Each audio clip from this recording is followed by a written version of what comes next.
Now we're live. I've always wondered what Obama's last name was. Anyway, hey, what's up, everyone? This is Three Clerics. We are a D&D live show where we play D&D live. My name is Turner. I am your Dungeon Master. And this week's fun fact is about each of us. This week's fun fact is going to be, how do you like your asparagus cooked? That's the question that leads into the fun fact. I personally am a fan of 350 degrees in the oven, lightly salted with hollandaise sauce afterward. You can leave them in for however long you want. That's not really, just 350 is the oven heat. And then like half an hour, 2 hours, really anything. As long as it's 350, it's going to be good asparagus. So there we go. Who's next? I'm Fred. I play Bray Blackwood, the nature cleric. And I mean, I guess I like my asparagus like I like my presidents, old and crusty. Oh, that's unfortunate. I'm Kylie. I play Soren Silverton, the life cleric / artificer.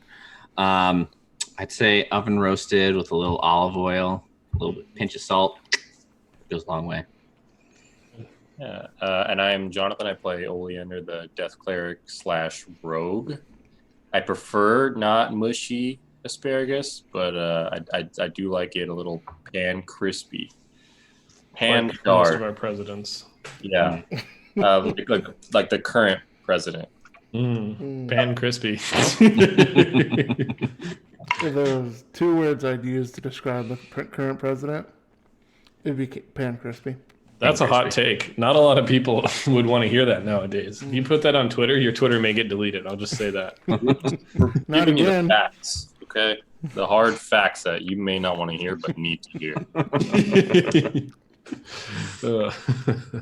Okay, well, great. So here we are. We're going to go ahead and jump into Dungeons and Dragons. Would anyone like to give me a recap of what we did last week?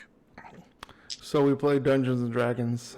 Amazing. Astute description there. We learned our favorite Harry Potter novel. That's true. Yes. Wizards of Made it Waverly through a Place maze. is the best one. And I was definitely not killed. I never went down. That's debatable. The record will show perhaps otherwise. Yeah. Yeah, we went through a whole maze, and we got to the end of the maze. And then instead of long resting, we just decided to go into a portal, thinking like a video game, it would take us to the beginning of the dungeon. And it, in fact, took us to a whole new dungeon. That's good. That's a good summary. Yep. Nice. Whoa. We what was the reason? The maze was under the stone walls. What was the name of that? Stone Harrow. Stone Harrow. Stone Harrow, their graveyard. Oh yeah, because there have been undead in the graveyard. And also No. because they're the Graffiti. Yeah, the graffiti, remember? Graffiti, yeah. Yeah. Graffiti. We went there to figure out what's this graffiti for horror, HOAR, folks. And we found Stone Harrow, went down beneath it, found a maze, went through the maze, did some traps, fought some big baddies, and then reluctantly drew some blood from our wee baby Hanks and slapped that blood onto a circle that kind of lit the entire room up, and then here we are. TP. Indeed. Confirmed dragon.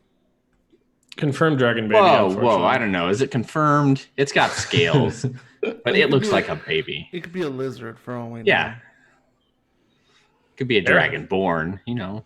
Dovahkiin, Nalexin, Los Varin. Amen, brother. You know what I'm saying? Yeah. I may or may not have memorized the lyrics to the Dragonborn song from Skyrim when I was in high school. Most definitely did. Yeah, there's a 30% chance. Women also refuse to talk to me, but that's super unrelated. Unrelated. Yeah, those are two different issues. I don't remember if you mentioned this, Kylie, but it is also important that in that little underground cultist base at the end of the maze, you guys found documents about like stamping spells onto people's bodies. Yes. Specifically, life increasing, longitude increasing, or lifespan slowing down spells. Similar to the one on Babathy Hanks, as his full name goes. So, there it is. Okay, so you guys slapped the teleportation circle, and Fred, would you mind starting the battle music for me? Oh, just for kicks, what? no reason. Battle No. What's happening? You guys slap the battle circle. I'm sorry, the teleportation circle, and there's this flash of purple light, and everything goes white, and all of a sudden, all of it fades, and you all are standing in this Google Slides presentation. Oh. Aha. You guys are standing in the middle of a ruined house. Now, it's not exactly like this. This house is it's a huge open area in front of you. You're standing on what looks like the second floor, but the house is so broken down that you can see down into the first floor. It's just like a sharp, about 10-foot drop in front of you. You're standing in one of the rooms. The house's walls are now just a skeleton of wood, and before you, you see 3 cultists in robes. Across from you on another another ledge made of second floor story, there is a cultist with a portal behind him, and down below where the 3 cultists are, there is a giant cage, and inside the cage you all see a picture I'm going to show you in my monster manual.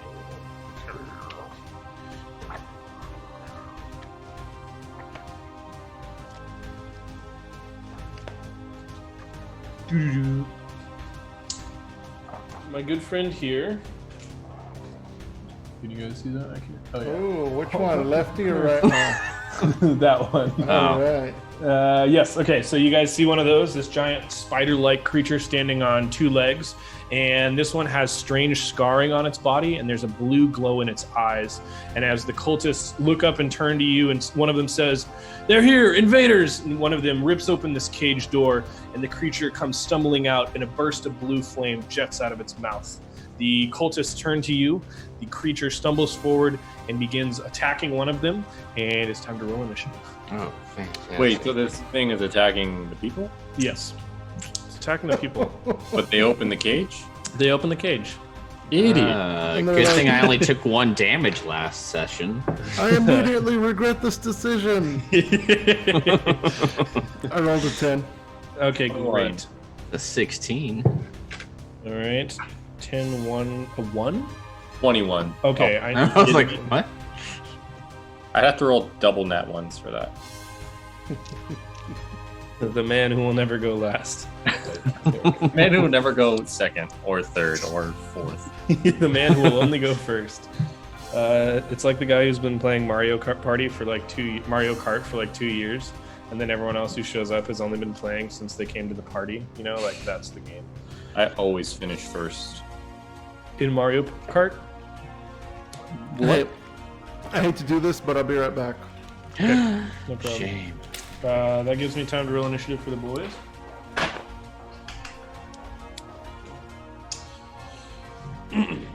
I guess this gives us time to ask how everyone's day's been. How's everyone's Saturday been so far? Pretty good. It's cool. Uneventful, but good. Nice. You Yeah, got the hat? Not Yeah. today, but Not today, but yeah. it's here. Did a little climbering. And then I went to work, but we were slow because we're the only ones not really open right now when everyone else is open. Oh, you guys haven't opened your actual restaurant yet? No, not till June 3rd, so Oh. Wow. now's not the time. Dude, my sister got all my nieces, who are like 6, 5, and 3, iPads, and they FaceTime me non-stop. What the frick? Yeah, so I feel weird. Like if I ever have kids, I definitely don't want them to have iPhones until they're like teenagers, you know? But I also know they'll be living in a world where literally all their friends have one, and I don't want to be the parent who's like, right. no, you can't do it, and then all their friends do it. But it's also like, smart devices are so bad for you in so many ways. I don't know, you know? It's hard because are they going to be behind or no? You know, it's like, Make them it's work tough. for it. Well, That's I'll good. talk to Fred in 10 years and see what happens, Yeah. and make a decision based on that. That's good. Yeah, little Sammy. Yeah, my Saturday was pretty non-eventful as well. I just listened to a record, read a lot, played some Fortnite with my friends. Don't hurt me, and It's Saturday. prepared for the game. So there you go. Every Fred's day back. For Turner. Turner's a holy man. Every day is Sunday for him. Got it.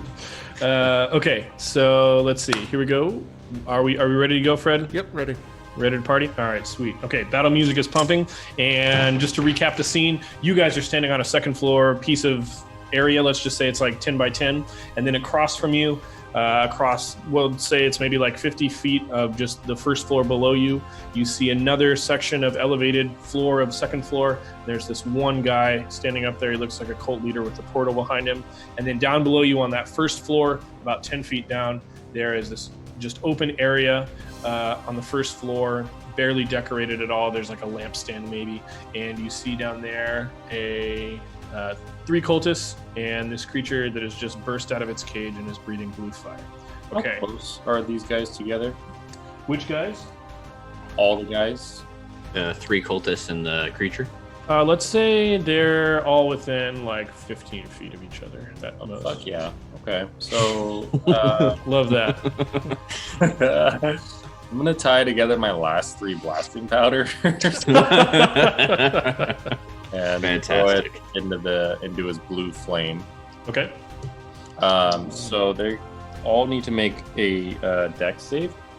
Okay. Wow, that's 4 dex saves. Love DC that. 13. How many d20s do I have?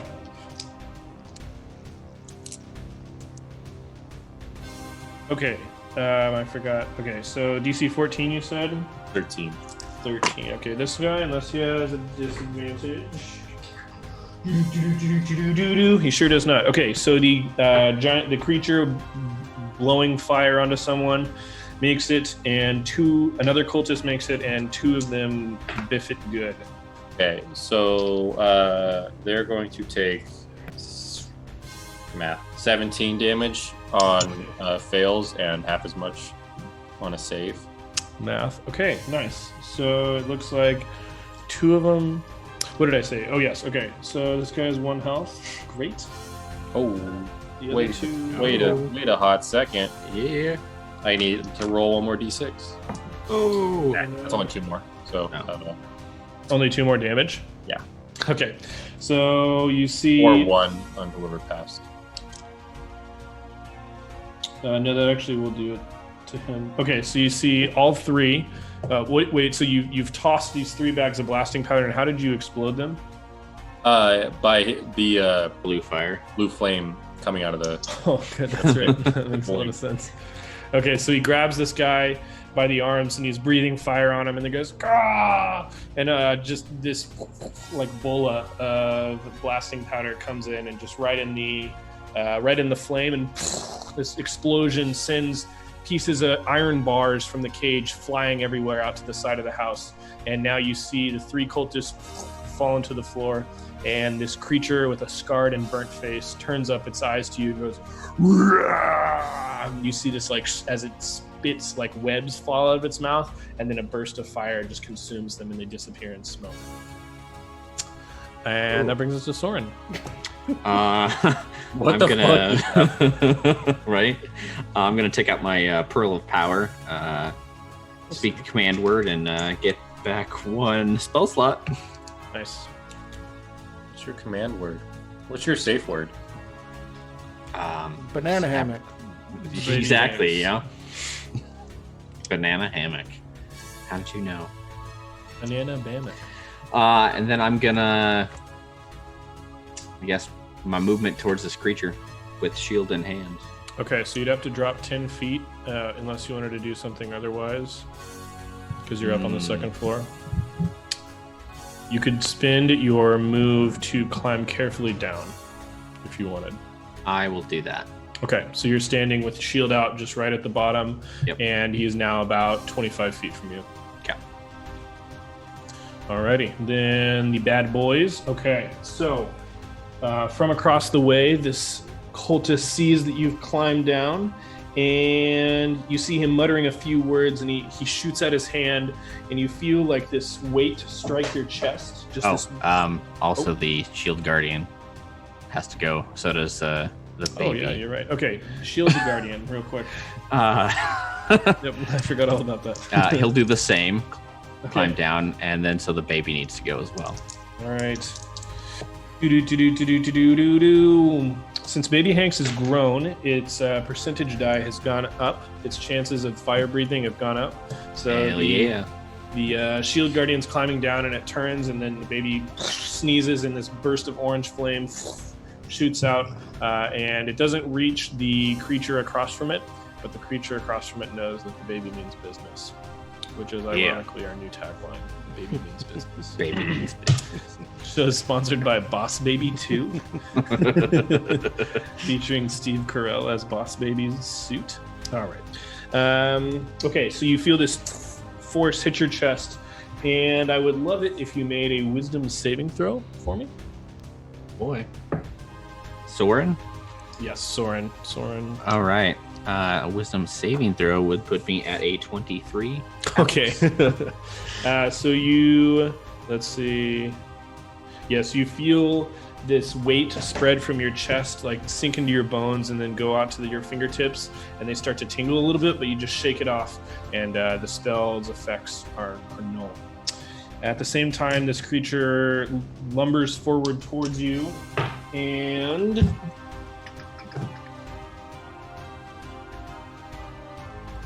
he jumps forward, fire still at its lips, and bites onto you with its two giant fangs that hang right above its mouth.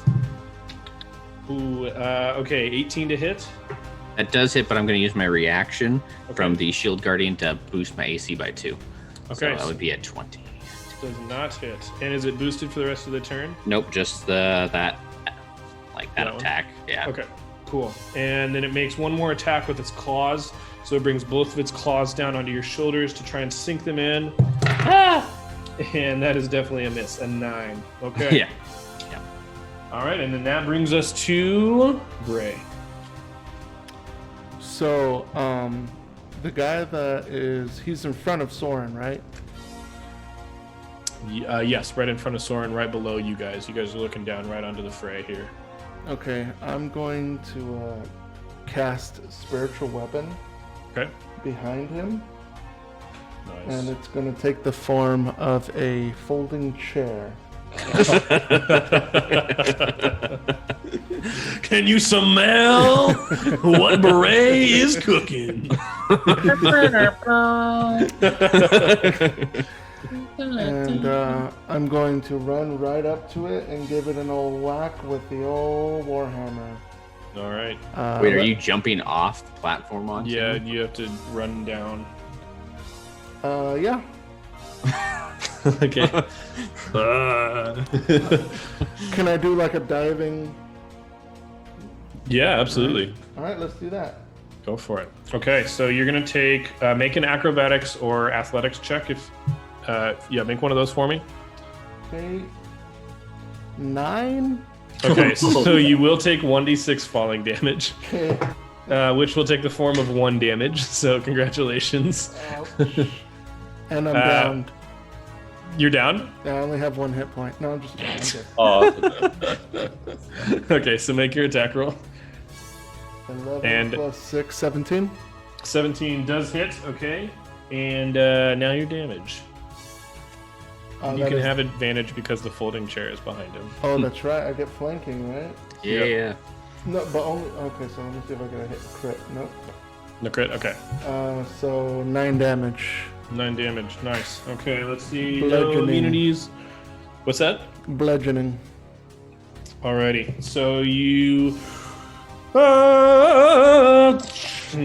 Your feet hit the ground and buckle underneath you, but you know that as you did, your warhammer just slapped this guy in the middle of the head, and you hear a crunch of its bones, and it stumbles back, bleeding from its forehead. And does it have to reckon with your folding chair on this turn or next turn? Next turn. It's another bonus action. So. Nice. Alrighty, that brings us back to the top with Oleander. I'm gonna follow suit and pull out my rapier and do a little swan dive on the homeboy. Okay. Little pencil dive, I suppose. So am I rolling acrobatics? Whichever one you choose, acrobatics or athletics. Ooh, sick. 21. Yeah, that'll definitely pass. So you land as nimble as a cat and make your attack Fuck with yeah. advantage. That is another 21. Does a 21 hit? Yes. That's sick. 11 plus 6, so 17 damage. Gee golly. Okay, hold on. Let me do quick maths. That's quick maths. All right, so you come down with your rapier, and the point just goes right through its arm, and it pulls away and pulls your blade out, but you hear this like guttural scream of agony, and then blue flames burst out of its mouth. Being a murloc. Soren and the baby and the shield guardian. Your turn. Oh boy. Yep. I actually don't have a weapon that can hit him this close, since I don't have my dagger. Let's...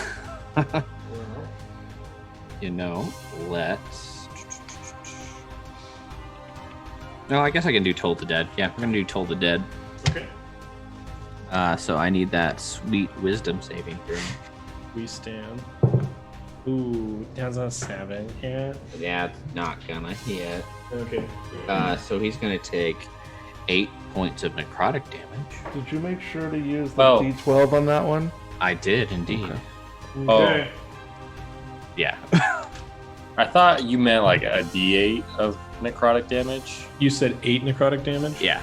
Okay, nice. Okay, the 12. I multiplied by 6. Take away 4. Okay, great. Then, guys. The lobotomy hit me hard, you know. The shield guardian's gonna follow up with a couple fists to the face. All right. That's gonna be a 22 and a 15. Those both hit. Oh, fantastic. Let me gather all my D6s. D6. Hey, y'all can't hear it, but this battle music slaps. It's a 19. Okay, wow. So Baby Hanks Bludgeoning. begins to cry, and as Baby Hanks is crying, the creature first hears this dong, or rather the baby maracas. I forgot that we're doing that. Yeah, the jazz attack coming at it. Oh yeah. and as he does, the shield guardian just brings both hands together and slaps the creature's head, and it just like the head just like gets totally crushed between the two hands, and it slides to the ground dead. Yeah, he slaps some bass. Boom, ba-dum, bum, bum. Can we search these guys for some dragon blood? There's still another guy. Yeah, homeboy is up top. So By the portal? it is now his turn. So he just turns, pulls an amulet out of the front of his robe, and runs into the portal. And you see a flash of light, and it closes behind you. Motherfucker. I thought that it was just, I thought there was a portal behind the guy, like one of the guys downstairs. Oh, okay. Yeah, upstairs. Yeah, that was a tough one to theater of the mind. TOTM. Okay, so Fred, would you take us off of battle music into in the Endless Labyrinth one, I think is what it's called. It's on the YouTube. All right. Well, I'm still going to search these fuckers for dragon blood. Okay, yeah, so now that combat has ended, you guys can all safely scramble down, and you see in the midst of the room there is a table pushed up against the wall where that guy's portal was, like right below the ledge where he was standing on. There's a table with a few trinkets and odds and ends on it, and then in the middle of the room, the 3 corpses burnt and the remnants of the cage, as well as this fallen creature.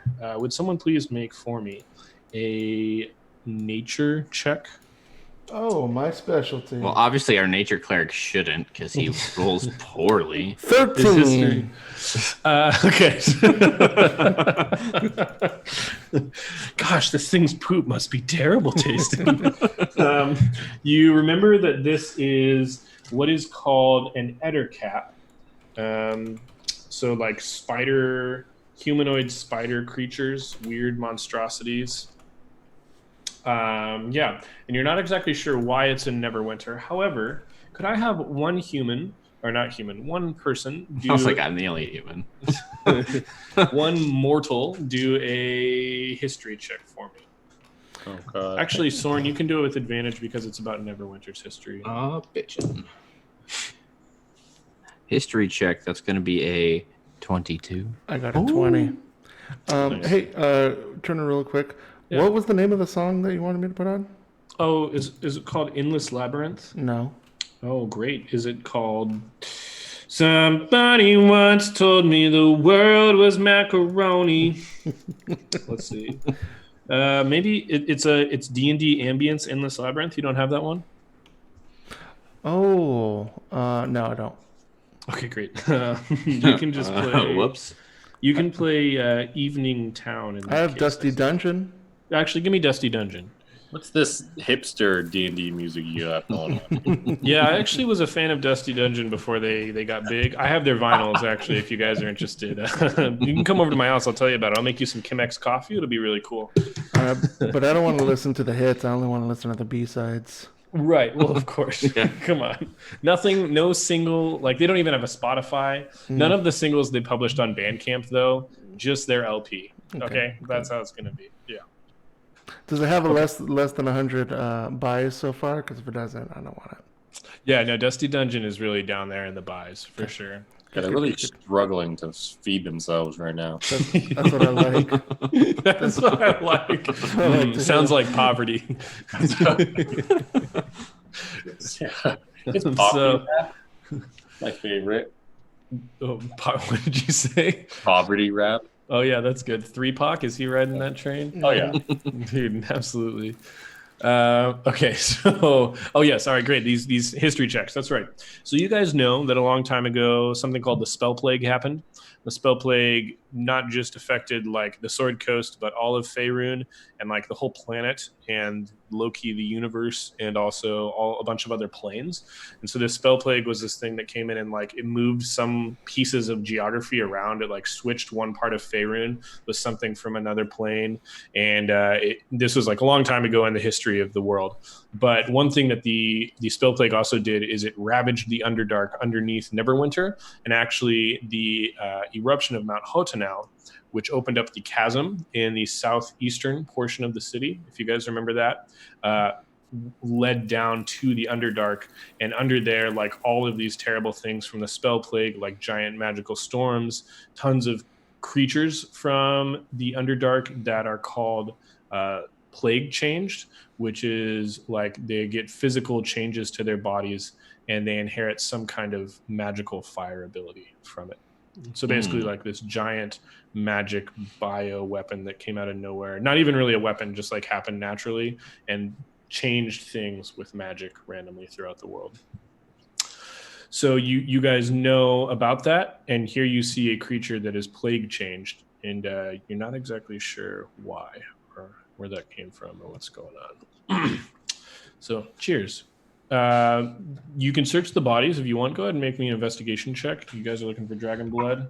I want to check out these trinkets on this table. 13 investigation. 12.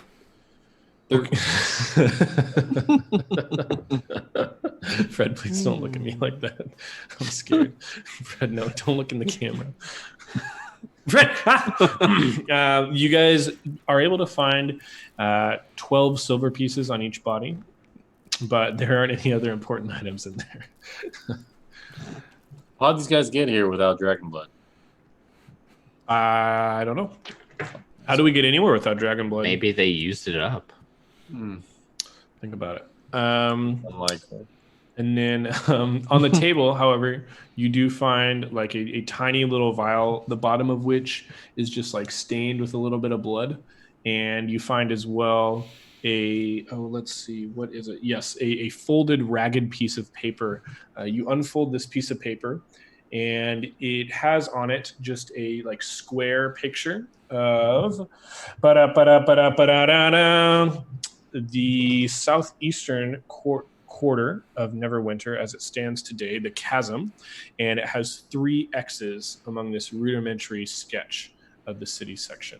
One of so 3 X's. That's all. You've got this basic map pretty much. Can you show us where the X's are? Oh, sure. Actually, and I'm sorry, it's 4 X's. 1 second here.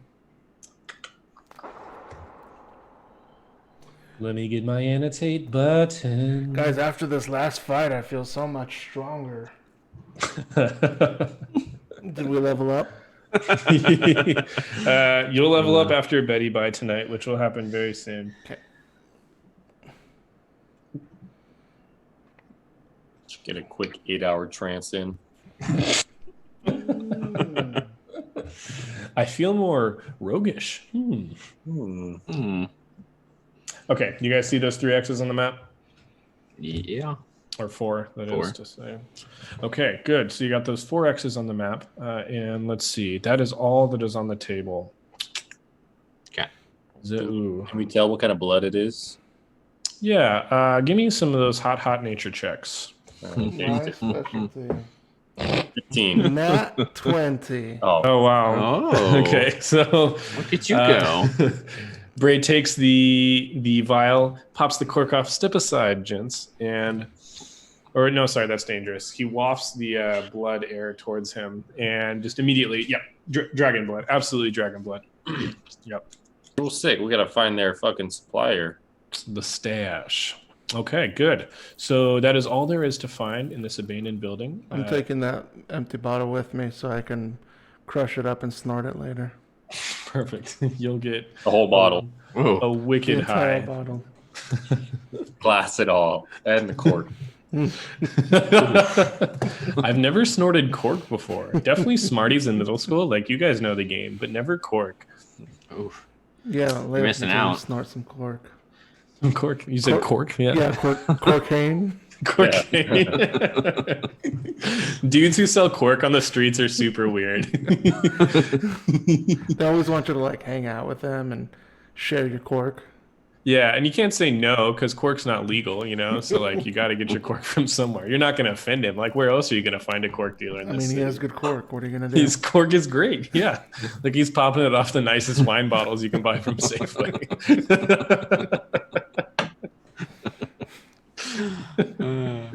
Okay, anyway. So, there's not a lot else for you to do now. It looks like the sun... So the building that you're in has been just blasted out. And you can see from like every side through the abandoned, like rotting skeleton frame of this house, you're in some part of the city that is dusty and totally abandoned. Almost every other building here is totally blown out. Looks like they've been ransacked and stripped to their bones pretty much. There are carts upturned in the streets everywhere. And you see like a cloak just kind of float by on the breeze and get caught on one of the like struts coming up from a house, and it just floats off of there. The sun is also setting far away in the city, or far away, I'm sorry, in the ocean, in the sea. And as it does, these last few rays of dying light cover the scenes before you as night approaches. What do you guys want to do? I'm gonna shoot that cloak with my crossbow. Okay, roll an attack roll. Seems excessive. 12. The arrow, the bolt falls short and strikes the piece of wood that the cloak is flying off of. I get no reaction from the cloak. The cloak continues to exhibit cloak-like properties. All right. You got good caution though. Could be a mimic. Really, this house could be a mimic. In fact, I could be a mimic. Think about it. Turner, have you been a mimic this whole time? I just never tried to open you? Weird. Good, actually. Good. Okay, so you guys, so this is where anything else besides cloaking you guys want to do? What's the plan from here? You know where we're at. You'd have to do some investigating for that one. How would you want to determine from the inside of a house in a city that is not? We left the house. Yeah. Oh yeah, you guys can be wandering the streets now. How would you like to ascertain your location? What would you do? Ask my good friend Soren here. Would I know where I'm at? That's a good question. From the city, man. I mean, like, It's a big city, man. Hilliard? Is that you? Yeah. You know, I mean, like, you can walk the city in like a couple hours. You've never been to this part of the city before, See, Soren. I've never been to this part of the city before. Oh, well, that pretty much narrows it down then, yeah. Is there anybody around? But from the destruction around you and from the abandonment, you're certain that this place is the chasm. Oh, chasm. Yeah. And actually, if you look west towards the sunset, you see the great bulk of the wall that the Neverwinter city built, that they pretty much emptied the town coffers to build long ago when the chasm opened up and all these horrible things from the Underdark began to crawl out.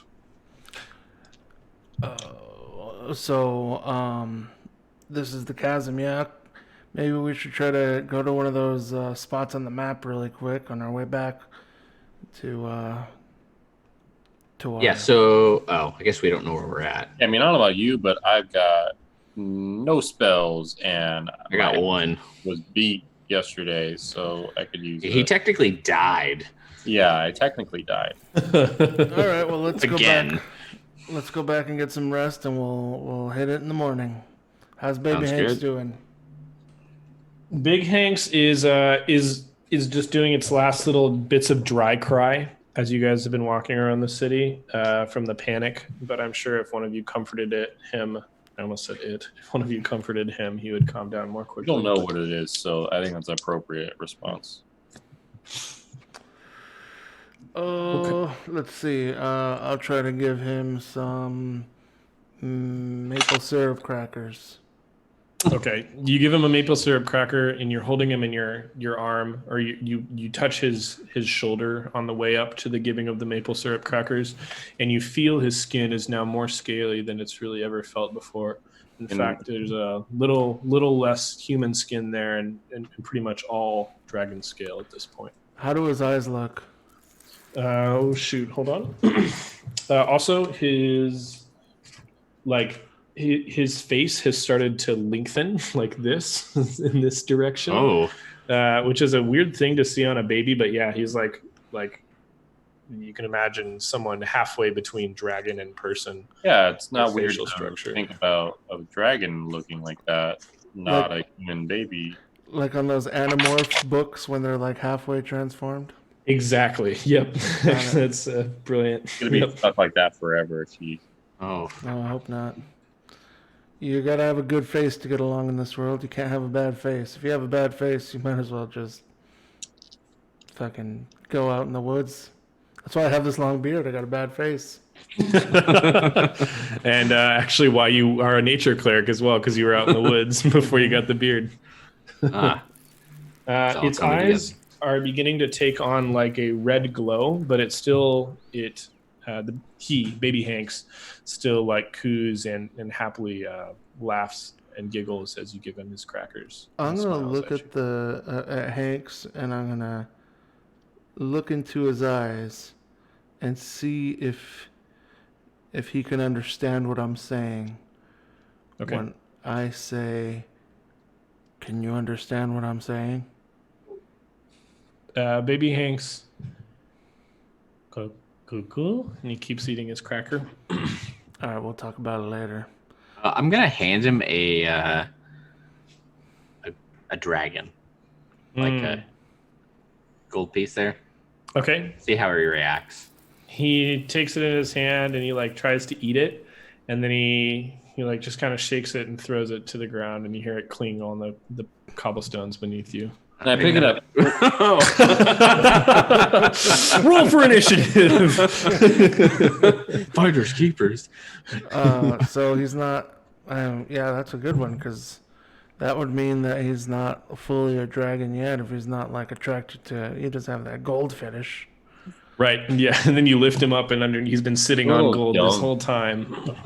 That's not put that on him, you horse fucker.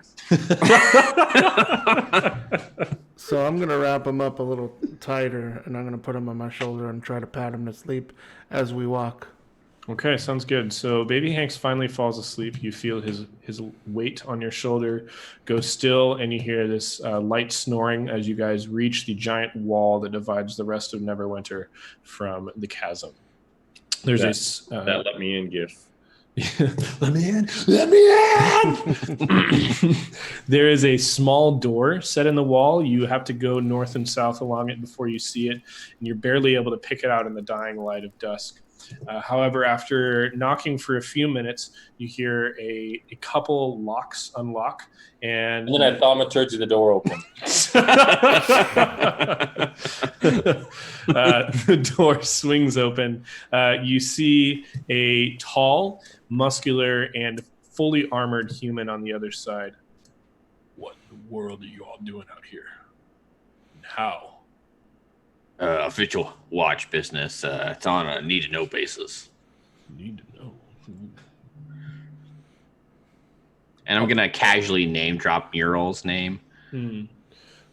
All right, I'll accept. But gosh, you sure you don't want to tell me what in the world you're doing in there? Need-to-know business. Got it.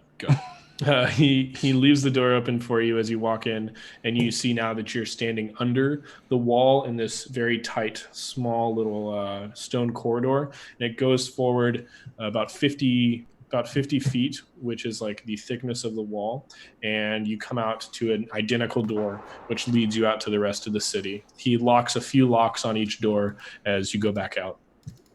Okay, so you guys are now back in the Protector's Enclave. This guard joins another one standing by him on the other side of the door. The other guy looks just as confused, and the guy who just greeted you, need to know, he says. And they just have this indistinct conversation as you guys walk back to the watchtower. Now, Neverwinter is under the full cloak of night. Okay, so you guys arrive back home. It looks like the tower is pretty much empty. Would you play hearth music, Fred, for us? Yep, I already did. Perfect. So the tower is pretty much empty. There's one watch person you've never seen before drinking an ale by the fireplace. But other than that, the tower is empty. And you guys notice as well, as you're walking towards the watchtower, the streets are almost now completely abandoned. The plague at this point has gotten so bad that people have just locked themselves in their houses. Stores, even though they opened up for a little bit, even though they have been open for a little bit, nobody is going out, and you hear like the wailing coming from one house as someone laments their dead. So you guys are back at the watchtower. You can spend some time down by the hearth, or you can go upstairs to your room. Is there anything you guys want to do before the night ends? Yeah, I'm going to sit down by the hearth, bust out this book. I imagine it's ye old luck charms, and it's got a small dwarven man being chased by a couple children on the front. Amazing. Yeah. Yep. That's right. Each of you did receive a book. Yes. Would you like to read them and describe what the book looks like, as well as its font and interior and some chapter names, perhaps? Yeah, mine is called Everybody Poops. It is yellow, and it has a kid on a toilet in front. Okay.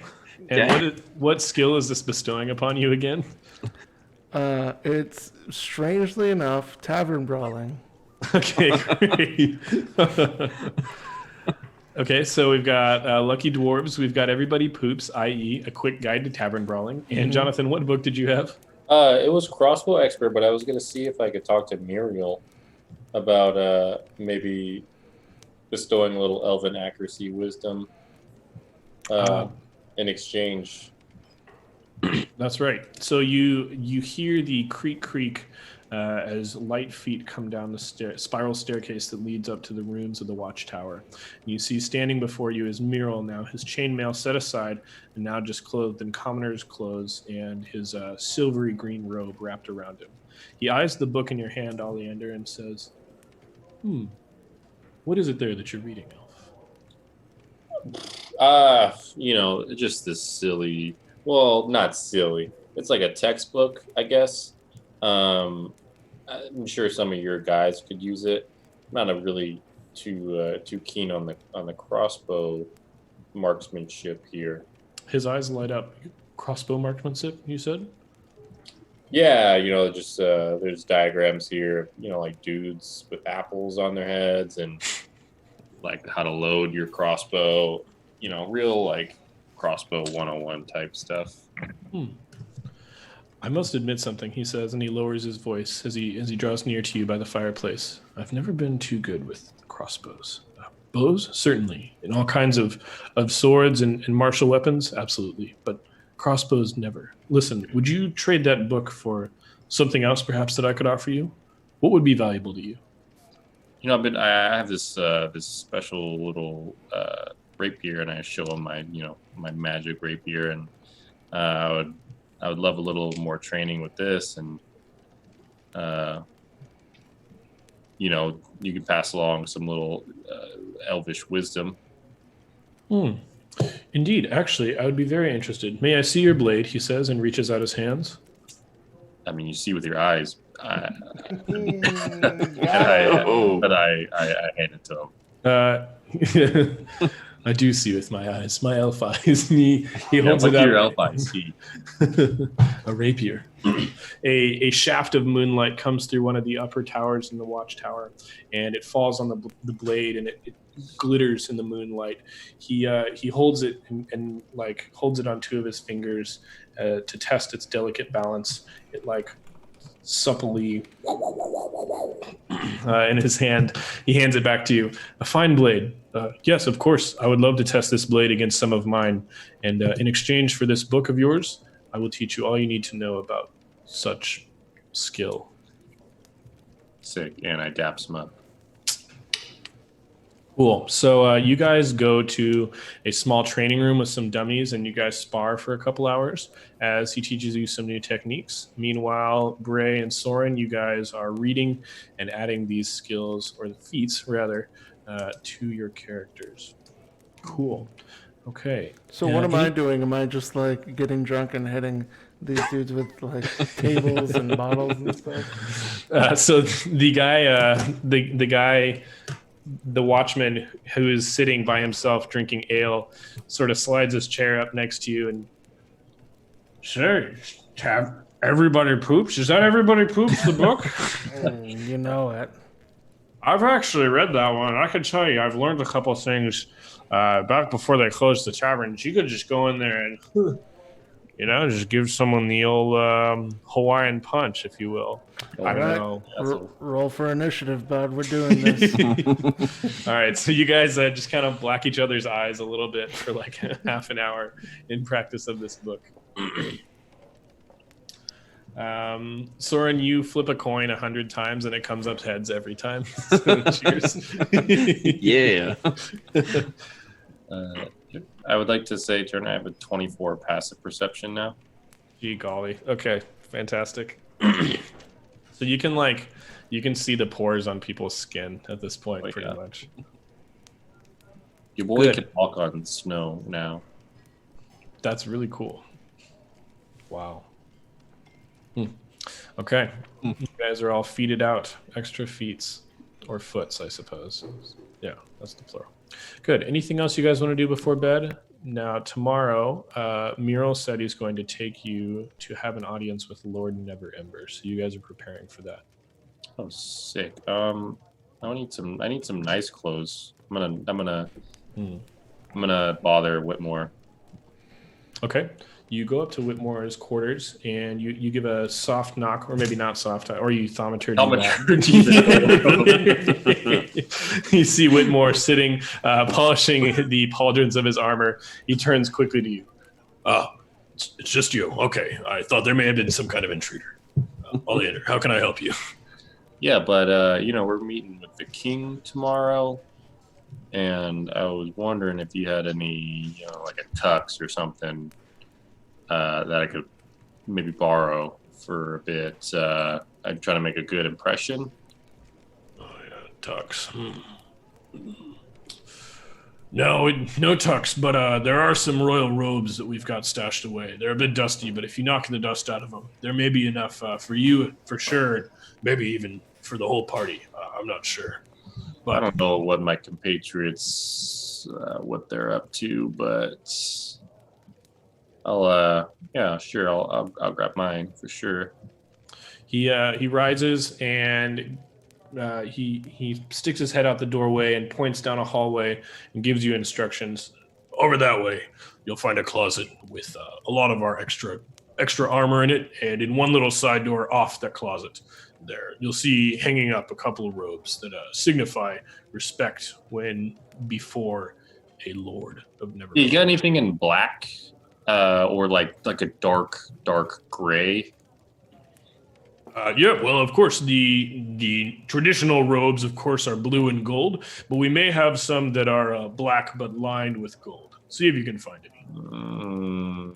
Gold. Yeah, it's a little not my style, but all right. Nice. Okay, so Oleander, you go find a set of dusty robes that are black with like faded gold lines going up and down them at the seams, and award yourself an inspiration point if you would. God damn it! What? I didn't use my last one. They carry over, they roll over. We're like AT&T in 2009. You get those rollover minutes, you know. Hell yeah. Okay, nice. I remember sitting in front of the TV for those AT&T rollover minutes commercials, and I was like, wow, that's the most amazing thing that I don't understand or have any practical knowledge about how that works. Now we have infinite. Pay for. That's amazing.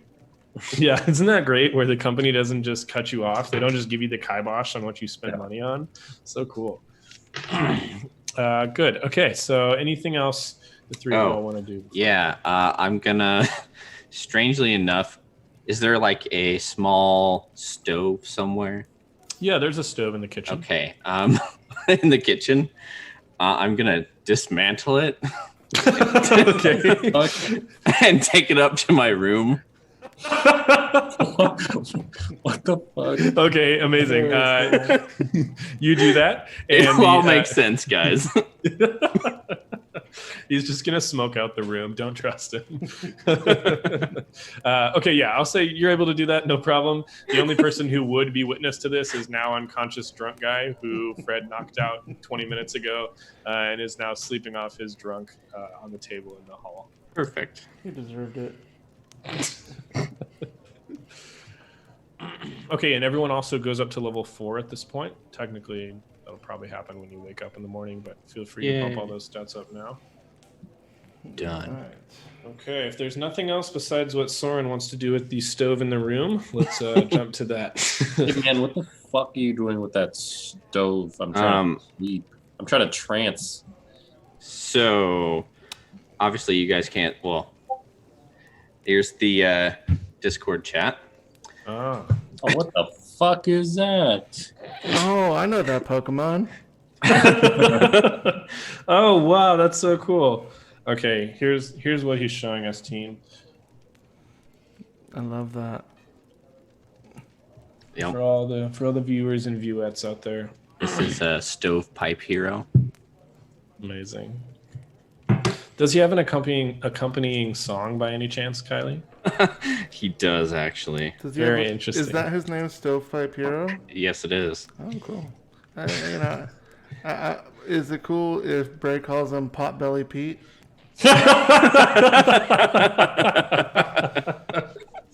You can call him whatever you'd like.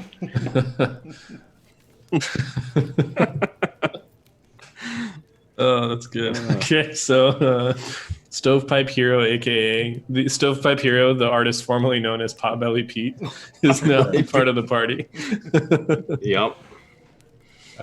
Cool. Okay, and so are there any last things? You guys are all getting tucked in bed tonight. You've placed baby Hanks down in the crib that the watch gave you for this room. You guys are all in one bed. I forgot. Baby Hanks gets his own bed. The Shield Guardian is in bed with you guys. It's a great little time. All right, cool. So you guys go to sleep.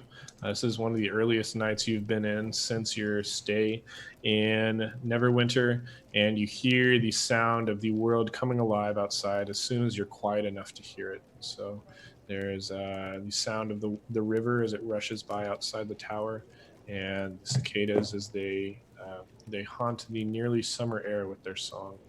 Finally, the last few sounds you hear as you drift off to sleep are those of the wind rushing by the towers beside you, making soft whistles as they go through the windows.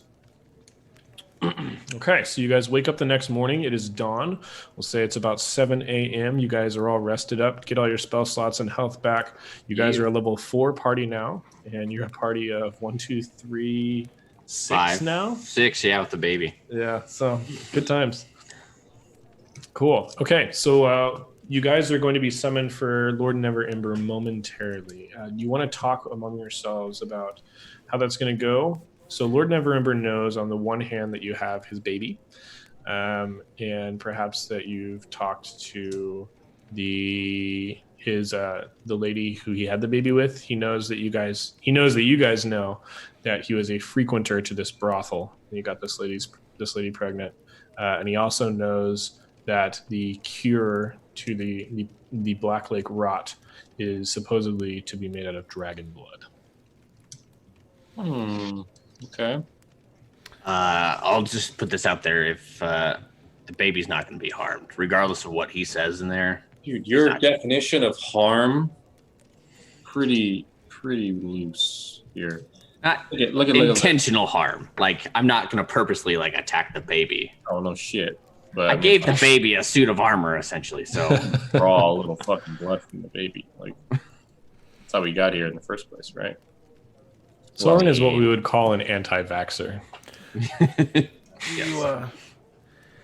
Do you guys think that anybody's gonna love this baby with this face? Does it look the same?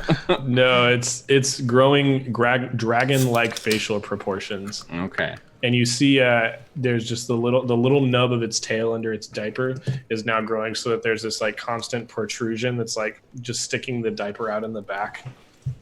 Fun times. So would you say when people see it, it's like, oh, that's a weird baby, or is that, that's a weird dragon? They would say, who sneezed and got this dragon all over that baby? I don't know, something like that. Okay. So yes, I guess, to your question. Yeah. That's a weird, scaly gerbil. Yeah. So I'll throw on my my fancy clothes. Okay.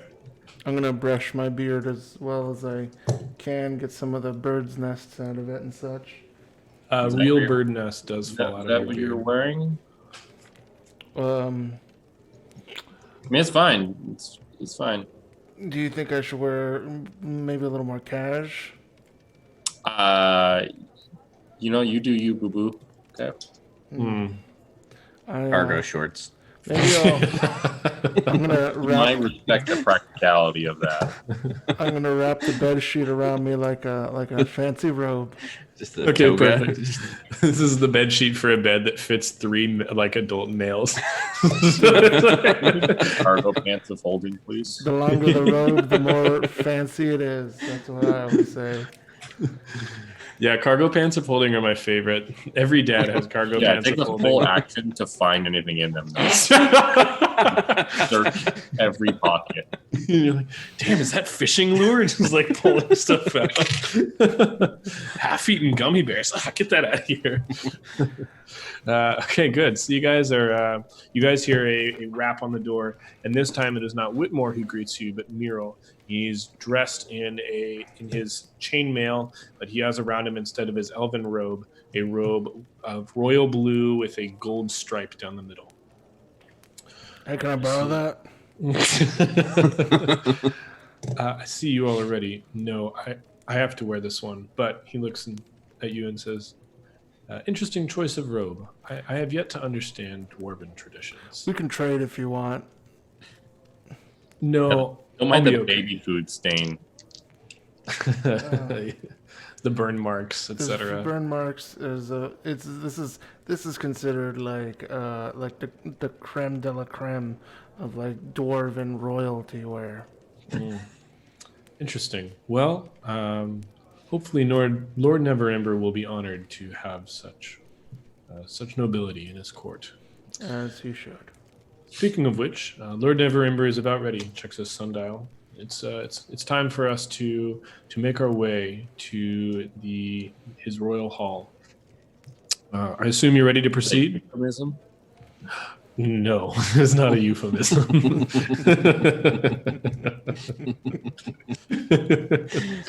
All right, so Miro leads you out of the watchtower and takes you to the east to a castle. You guys can probably see it on the map here. Let me just do a little do.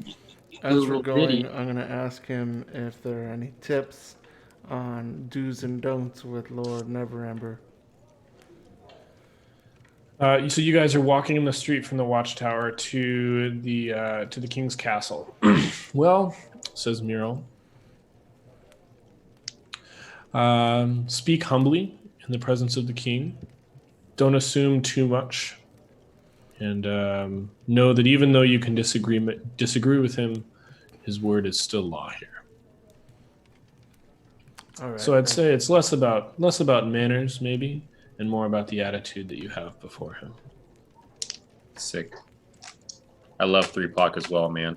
That's favorite verse. 3 Pac was one of the best bards of our day. I do agree. It's a shame he was arrowed down in front of that pub.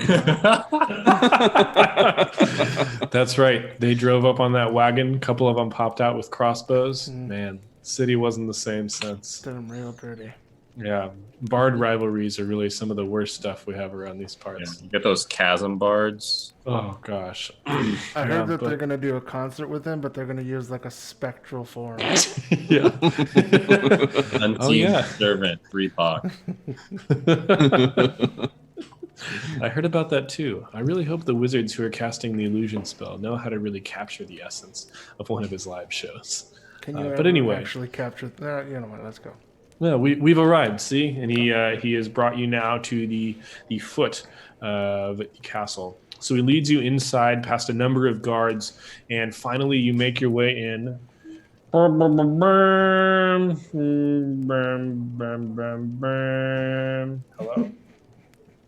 Hello?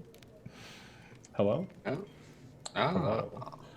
All right, you guys finally make your way in to the Royal Hall. And I did not prepare a song for this, Fred. Let me just look on YouTube real quick. No. I'll find something. Thank you. Okay. Fred will find us something suitably royal. You guys arrive at the palace. You turn some heads from guards, you're finally here at the Royal Hall. Some of the guards' heads turn as Miro leads you in to see what kind of. We've got this walking stove as well as a giant shield guardian. What in the world? And you finally arrive, and Lord Neverember, you guys are standing at the foot of these steps leading up to Lord Neverember's throne. He makes one motion with his hand, and the guards who are standing down below all quietly march out of the room. It is now just him, you all, and Miro. Lord Neverember himself is a man. He's dressed in steel armor lined with gold, and he has these royal blue robes, same as what Muriel is wearing. The royal blue clothes underneath his armor. Besides the throne is a large greatsword, and you see, despite these trappings of royalty, that Lord Neverember himself looks worn down and broken and tired. He was once a man, you remember from some of the tales, with long flowing black hair, who would charge into battle against Neverwinter's enemies. But now he's balding, and he's got only a few wisps of hair left along the side of his head. Bags hang under his eyes as the tiredness of this world and what it means to rule a kingdom have taken him. He smiles at you though as you approach.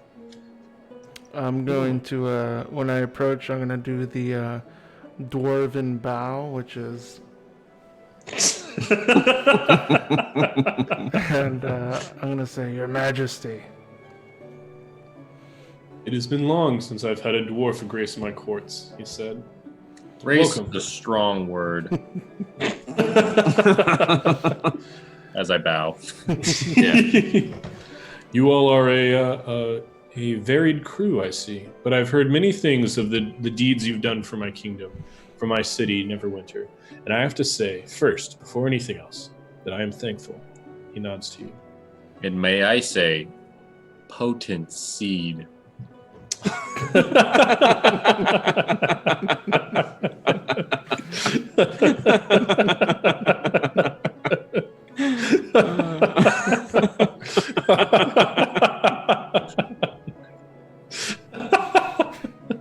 Okay, so Lord, Lord Neverember, he glances to the center of the shield guardian and sees there a child. He looks a bit surprised. I suppose you know all about this thing, then. Well, that's my child. And like you said, potent seed. Well, it's not always the case for me. As you may have heard the rumors that have floated out from this hall to the nobles' courts to the rest of the city, I am indeed infertile. Or impotent, I suppose. But for some reason, this dragon woman, I was able to have a child with her. I don't know why. So wait, whoa. She's a dragon? Oh, you do not know? No. I suppose you've learned of this woman. Did you visit Laney's Ladies? Yeah, I've been all over that place, dude. not in that way. Unfortunately, you know that I have too. Hooray, you know her name. I became very close with her. Of course, a place out in the River District. This is the only place that the lord of a city himself could visit without notice. So I would go and regularly, and I soon became close to this woman, although I had never intended for such a thing to happen. I discovered many of her secrets along the way. That she was born here and found she was orphaned and led to the River District and left in the care of the ladies there. She had an interesting family, though. 2 dragons. I don't know exactly who, but she herself is dragon. It's possible, and I've thought long about it, that the 2 dragons who we used to keep at Neverwinter's Zoo had a child without us knowing, and that she is the result of their offspring. Of course, they are long dead now. But yes, I learned her secrets, and I learned of a woman who simply wanted to escape the horrible life of Neverwinter's River District. Life as a woman in a brothel. Terrible.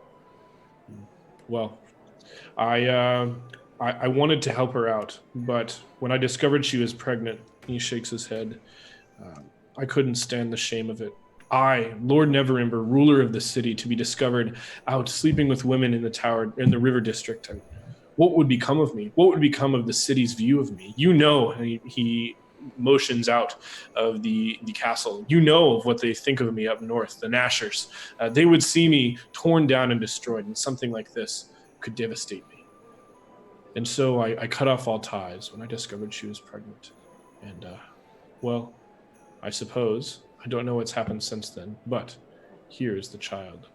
And now, irony of all ironies, the city is beset with a plague that can only be cured by the blood of a dragon. And I know now of only 2 draconic creatures within this city. He's silent. So how does that work? You know, like, she's a dragon and you're a I look over at Oleander and I motion over to his crotch and I say, must be packing.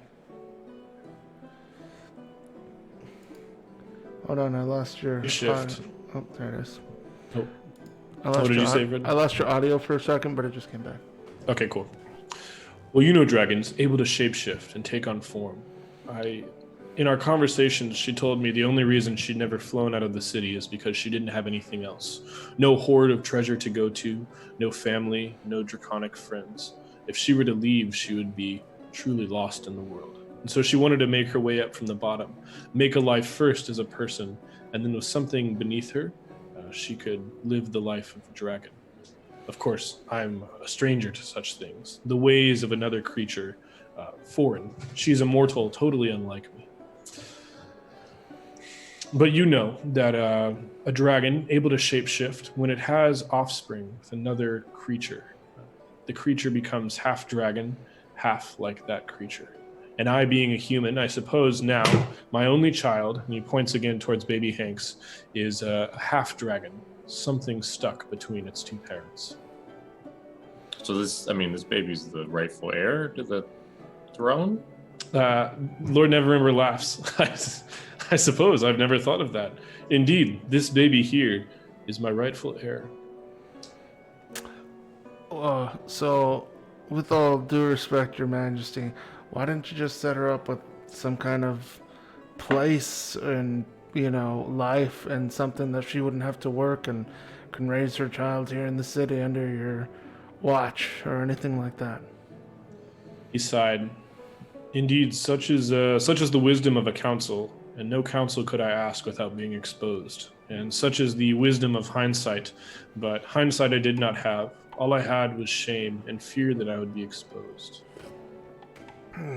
Does Lord Neverember have a wife, a queen? I do have a queen, yes. Good question. Yes, he does. He didn't ask that, but yeah, he does. Damn. And she's not around, is she? Well, not in this hall, no. But my wife, she does live here in the castle. Does Her Majesty know? He shakes his head. She does not. I've been very careful to have that be the case. So, what now? What are your plans for this child of yours? I honestly haven't thought that far ahead. I suppose now that he's born, well, something has to happen, especially since he's my heir. But again, the cruelest twist of fate, we need dragon's blood for a cure, or so my wizards tell me. And so what must we do? There are 2 dragons I know of in the city. There is his mother, who has more than enough blood, I'm certain, to provide, without dying, for what we need to cure the plague and have the city back up and running soon, and its people alive and well again. On the other hand, this child, he would have to die in order for us to get enough blood for a cure. And that, he shakes his head, I'm not sure if I can go through with that. But at the same time, he says, after a brief silence, I'm not sure if, given much more time with the Black Lake rot in our streets, there will be enough city of us to come back to when all of this is done. You see the weight of the decision before me? Yeah, this baby has like some sort of spell, and it's like grows, it ages slower, right? It ages slower. Tell me more about this. Yeah. It's got a stamp on its ass or something like that. Anyways, if you change diapers, you would know. Of course. But it's grown. It was like a human baby like a day ago. Right. So some quick maths. It's grown a tail in like 12 hours. What if we get rid of this magic? We could have a fucking full-grown dragon in like a day. I suppose that would work. Yes, and then we could, and we just milk it for all it's worth, That sounds so terrible. Those hand motions, gross. My own son? Well, you were not treating this child as a son. Pardon me. No, you speak truth. There's no disrespect in the truth. How good are your wizards, man? The wizards are pretty good. I suppose. Better than Duran? I haven't heard that name, but it sounds like the name of a troublemaker, that's for sure. I could have my wizards take a look at the baby. They would copy down the spell, and the baby could be safe in your care or safely kept here. And they would be able to work in no time on a way to dispel it. Here's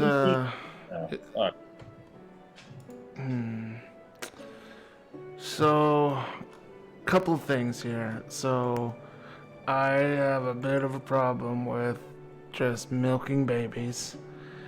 It wouldn't be a baby anymore. That's okay, granted, but it's still like a month old with like no life experience or decisions or anything else like that. Yeah, flies die in like a day, so... Hey, if you want to go milk some dragonflies, I will be happy to help you. Yeah, it is still half human. Your point, D? Okay, so there's another dragon in town, definitely. There's probably other dragons around the Sword Coast, almost definitely. Am I right? Oh, most certainly. We've had dragon attacks at least twice in the last year. So what, we're supposed to just wait possibly a whole another fucking year for another dragon to attack? We don't have that kind of time, most certainly exactly. We have this baby and its mom. Yes. Well, we don't have the mom. We don't know the fuck she is. It's likely she's still somewhere in the city. Do you have any idea? Have you come across any trace of her in your search? Yes, and then we tell him everything we know. Okay, and what do you know about where the mom is? Well, she's a freaking occultist now. She's probably kidnapped by some Nasher boys. Yeah, so you guys saw her going into you heard that she was coming in and out of the house where those cultists were, and that's pretty much all you know. So she knows she's still in the city. You know that somehow she's tangled up in this cult, but you're not exactly sure how, and that's kind of the end of it. Yep. And I just don't get it. A dragon can fuck these dudes up real Okay, easy. how about this? I mean, what's her CR, you know? It's in the book. I'll tell you what. Alright, how about this? If you have some really good wizards, how about we just clone Hanks and use the clone's blood? Now we're getting into some real stem cell research sort of shit. But I think that if we clone it, then there's probably less of a... We just clone the blood, right? No, you clone the entire being. It's a fancy little spell called clone. Right. 8th level.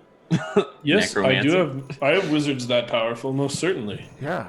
But this creature, it'll be the same as my son.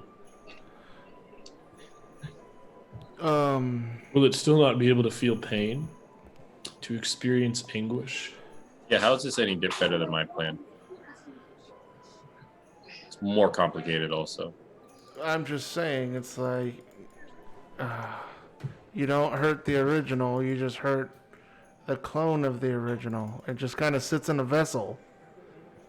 I do know the saying. I hear that one a lot, actually, at work. My high schoolers say that all the time. Yeah.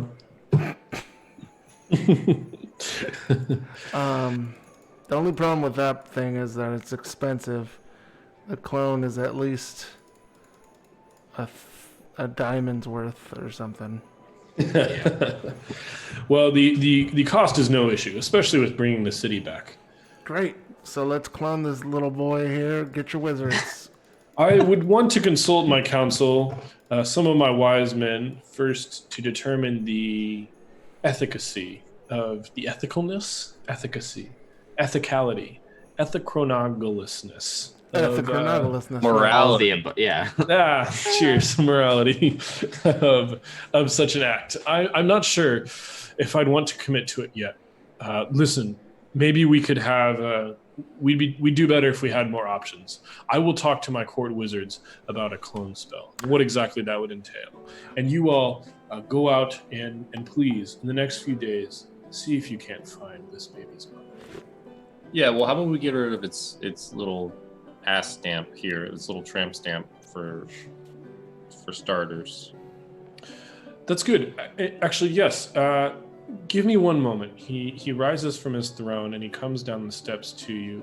You see now at a closer distance the lines that across his face are etched deep into his skin. He reaches out towards the stomach of the shield guardian. May I hold him at least for a moment? No, he's your baby. Yeah, it's your child. Probably should at least once, you know. He reaches in and cradles the baby, and you see a lone tear runs down his worn cheek into his beard as he does so.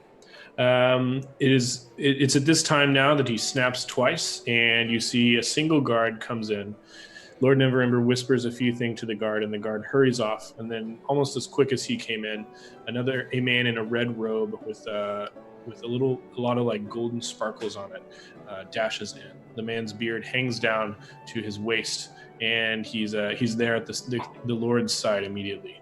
Lord Neverember says, My good friend Gallifrad, would you take this child? You see here, and he points to his back, there's a spell on him. Could you have that removed as soon as possible? Gallifrad takes the baby. Oh, yeah, no, take it off. Yes, Your Majesty. And he dashes off as quickly as he came in, his beard flapping around his waist, taking the child off to another room. The baby begins... Sneezes. Sneezes, I'll remember that. And as he departs and the door closes, you see the baby reaching out its hand towards the party, and it begins to cry. Oh. So Lord Neverember takes you guys out into his court gardens. It's this large garden, it's a small garden on a balcony that overlooks the rest of the city. And he entertains you and talks with you there of the things that have been happening as of late in Neverwinter before the wizard returns, Gallifrad, and the baby's tramp stamp, to use Jonathan's words, has been removed from the baby. Oh, sick. Yeah. Didn't seem that hard. Okay. So so you guys take Baby Hanks back and set him in the Shield Guardian, and Lord Neverember returns to you. It'll be good if no one knows anything about this baby yet. For that reason, I'll have him entrusted to your care. Please. I think that's for the best if you're entrusted to maybe mine and Soren's care. Look, all I'm saying is daycare is kind of expensive, sir. Daycare is expensive, and it seems like he has a good rapport with you. The Baby Hank stops crying when he's set back in the Shield Guardian. Okay. I'm saying we're daycare. We're gonna try to find this thing's mom. Can you see if any of your rangers or scouts could get any lead on any other dragons? Of course, I'll have them out immediately. Anyone in the wilderness right now, I'll call them back in, and we'll see if they found any dens or lairs of draconic creatures out there. Good. Well, is there anything that you have that might be able to help us on our quest? Also, I'm not sure this is your deal, but we didn't get paid for our last job. Oh, that's right. Well, listen, I'll have word sent to Muriel, and he'll have you paid immediately. Outside of that, I'm sure that Muriel will also brief you on the best way to go forward with finding Baby Hanks, as you call him. Interesting name. Baby Hanks's mother. Wouldn't you know? You know her best, right? I do know Freya very well. Okay, she is there like an ice cream shop that she really likes, or like a pond that's got like a fish that she's really fond of? She liked high places. Places in the city where she could see out over the rest of the countryside and its beauty. There are a few places in the River District, her home, where she and I would often go and stargaze. I'll show you where these places are. Stop. Yeah. That's you calling it, dude. That's fine, but Jesus. He shows you the pinnacle of a tower, an abandoned tower in the River District, where they would often go. Pull out my book on dragon anatomy and look for the star on a dragon. It's right under the tail. That's the south star. Okay, so Lord Neverember bids you adieu. He wishes you goodbye and best of luck in your travels. Gives one last gaze at Baby Hanks before he returns to a far-off passage in his palace. Muriel once again returns to you from where he went and leads you back outside. Muriel says as you're walking back to the watchtower, I forgot totally. You guys should have been paid for your last adventure. Listen, what's waiting for you back at the tower is 300 gold each. All right. Well, I take my fucking dagger. He didn't even mention my outfit, and I just cut it right off. Okay. I'm sure it went a long way in the presentation, regardless. Yeah. Okay, so Let's see. You guys, so you guys get back to the watchtower, and now Muriel asks, "Did you find anything that might help us discover where this woman might have gone, or where other places that the cult operates might be in the city?" Well, she likes to hang her out, and they like to bang in high towers. Did you guys see how old that guy was? Don't you think it's kind of like gross? I mean, like, she's a dragon, so she's probably pretty old too. I mean, she's impregnatable age. She's like a cougar of dragons, you know. Gross-orino. Well, coming from Horse Boy, Oh boy. maybe you should hold some judgment. Touche. But Ray's next child is half horse, unfortunately. we got the magic taken off, so we might have a full-grown dragon here in a little bit.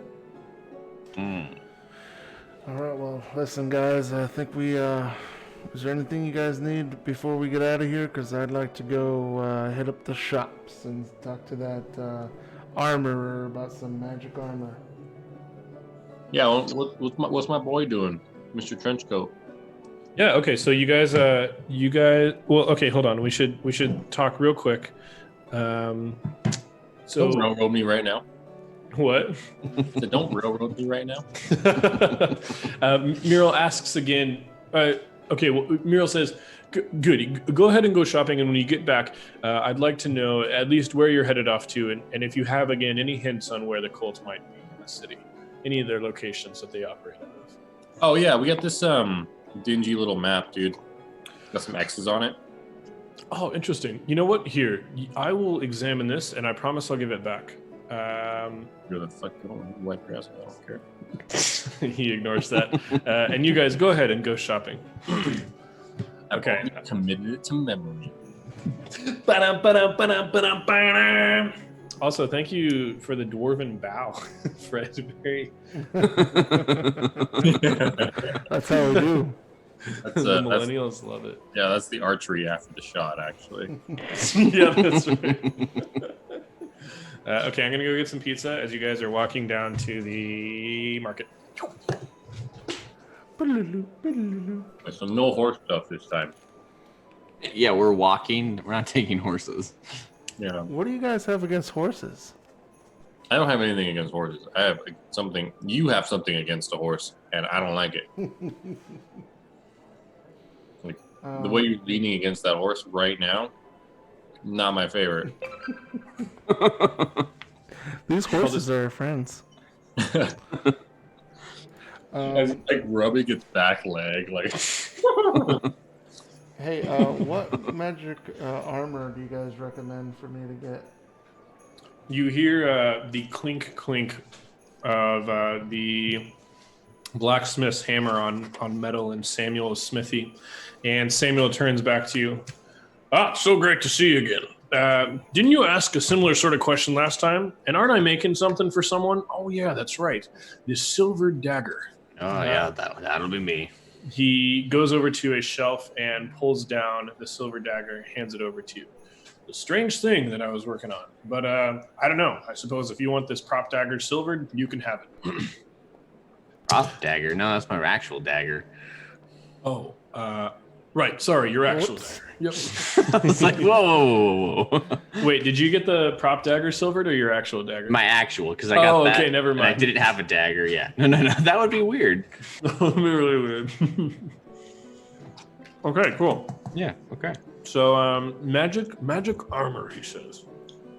What are you looking for exactly? What kind of magic armor do you want? I want something that's going to protect me a little better without being so noisy. Fred, we talked about this before, didn't we, last session? We did.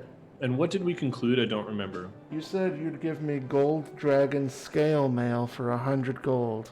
Interesting. Interesting. I don't remember that very well. Weird. Isn't that weird? Strange. We did talk about mithril, though, didn't we? Yeah. Okay. So yes, I would definitely be willing to give you mithril armor. I think that just gives you a +1 to AC, doesn't it?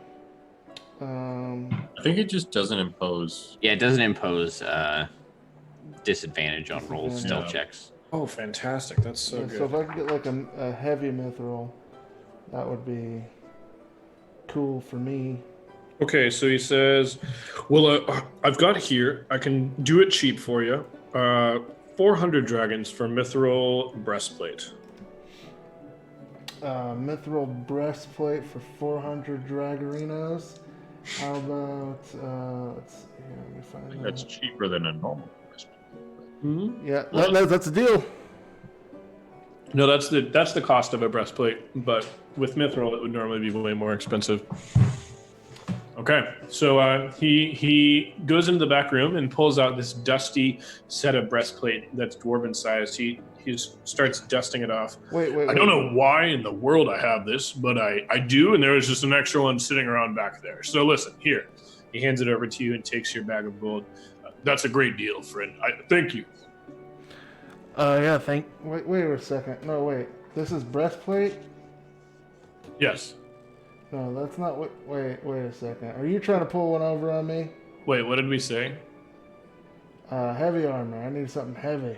Oh, is breastplate medium? Yep. Oh, my bad. You want like full plate? What about chainmail? Mithril chainmail? What do you got for that? Oh yeah, that's what this is actually. And he shakes it, and you see it's mithril chainmail. Oh, I love that. Okay. Sorry. So, and this was 100 gold. My bad, friend. It's a good goof cut there, bud. It's how much total? 100 total. That's not right, Turner. 100? No, it has to be a lot more. Yeah. Yeah, like a lot Wait. more. For chainmail? Mithril chainmail is. Oh, yeah. Yeah. Hold on. Let me go look this up real quick. Okay. Did it? Can someone give us a word from our sponsors today? Our sponsor today is beef. You can't find it, but you want it. Tell me more. Now in a very exclusive club, Beef Eaters. If you're partaking in beef, consider yourself a very lucky person. Not only does it come from the finest cows in Texas, but it is also the sweetest meat that you can eat. That's what it says on the copy. I don't know why the meat is sweet, but yeah, if try to buy some meat, go to the grocery store and fight your neighbors for it, because this stuff is not going to last long. While supplies last, it is a very limited supply. Now only $200 an ounce. Ooh. Okay, Fred, I have some bad news. Mm-hmm. Mithril is really expensive in official rules. Yeah. Like how much? Like we have to sell this dragon. Like Yeah. like full plate is like 900 gold normally. Yeah, so this one says Like not even like regular full plate is like almost. really? like- What the heck? Yeah. It's my player's handbook says 1500. Holy crap. Yeah, I were trying to get. I'll tell you what. I have Full plate. 1100, and I'll give you my old, really great. Get a load of this breastplate. All right. You know what? I can do 1100 now and the breastplate, and I'll just need you to hit me with 400 later. Yeah, that's a deal. All right. Okay, so that'll be mithril chainmail that you now own. Congratulations. Thank you. That's still way cheaper than it should have been, but I'm a pushover, so cheers. Mm-hmm. I do like that. Okay, and so yeah, that's what Samuel Smithy has for you. You guys want anything else here? No, but I'm gonna flex a little bit here. I'll do you one better. And I walk up to Bray, put a hand on his armor, and my crossbow, like its shine kind of goes like a dull gray. He now has a +1 mithril plate armor or chainmail armor. Yeah. Is that an artificer thing? Yes, it is. How long is that? Fantastic. For as long until I die. So tomorrow. So I'm just gonna put this at armor class 17. I don't need nothing from this fucking jabroni. Speaking of jabronis, you guys Yeah. head back outside and you hear a loud psst Yeah. in the alleyway. Wait. I was kind of mad at him when I left last night. My man. My friend. Well, hello, friends. You're back again. Oh, yeah. Mithrid's got a lot of good stuff this time. 3 notable items as well. See if you can see if there's anything you like. How's the wife? Oh, the wife's doing great. She's still very pregnant. She's coming along. Yep, it's Nice. been 1 day, so I suppose I don't really see any progress. But you know how it is. That we do. Hey, bud, what do you got for us today? Well, here, he opens up his trench coat, and the first thing that he pulls out is a small, he pulls out a little minifigure. Kind of looks like one of these, except it's bronze. And he holds it out for one of you to take. I think this is it looks like some kind of warrior. And you see it's like this Amazon warrior woman minifigure. I'm not exactly sure, but I think it's one of those things to where if you cast a spell, or you say it's command word or something, I don't know exactly. I just found out in the streets, you would it turns into a large version of that woman, and she fights for you for a little bit. Does she do anything else? I think just fighting, yeah. But I don't know the command word, and honestly, I don't even know if that's what it's gonna do. So I'll tell you what, I'll give it to you for 5 silver. I brought all my prices down now. Yep. Silver. That's it. I'll take that one. Okay, but just so you know, there's no buyer's remorse with Mithrid's alleyway wares. If it doesn't do something that you thought it would do, sorry, that's it. Okay, that's fair enough. Hey 5 man, silvers. the hat worked out great. I'm glad to hear it. Have you been practicing on the trumpet, eh?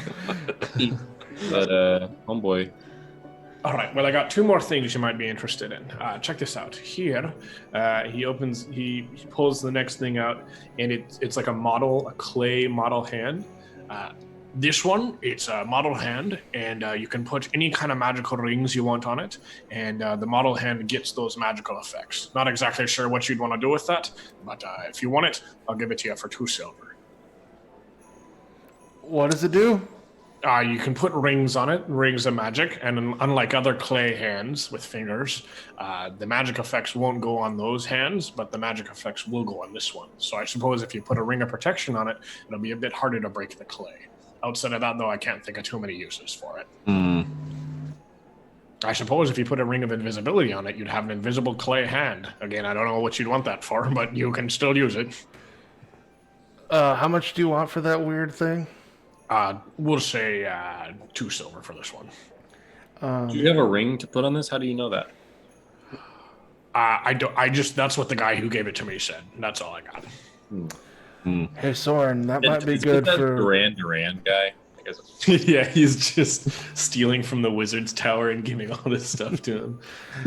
That might be good for Potbelly Pete. If you can affix a hand to him, he might be able to get all sorts of properties. He's already got hands. Yeah, but Get rid of, Chest like, hand. yeah. he It's can a great have way to get 15 rings on him, though. he can have a third hand coming out of his butt. Oh, not sure how that would be useful because only the hand would get the protection. I think he could just squat down and grab things. God. I'll pass. Okay, what else do you got, bud? Yes. And finally, I've got this this robe here, and he pulls out like a tiny little robe. It looks more like a bib, but it goes over your back. This one's interesting, I suppose you could say. This one's very strange. Again, it's an invisibility spell power. This one's a bit different, though. It keeps you invisible as long as nobody's looking at you. I put it on baby hanks.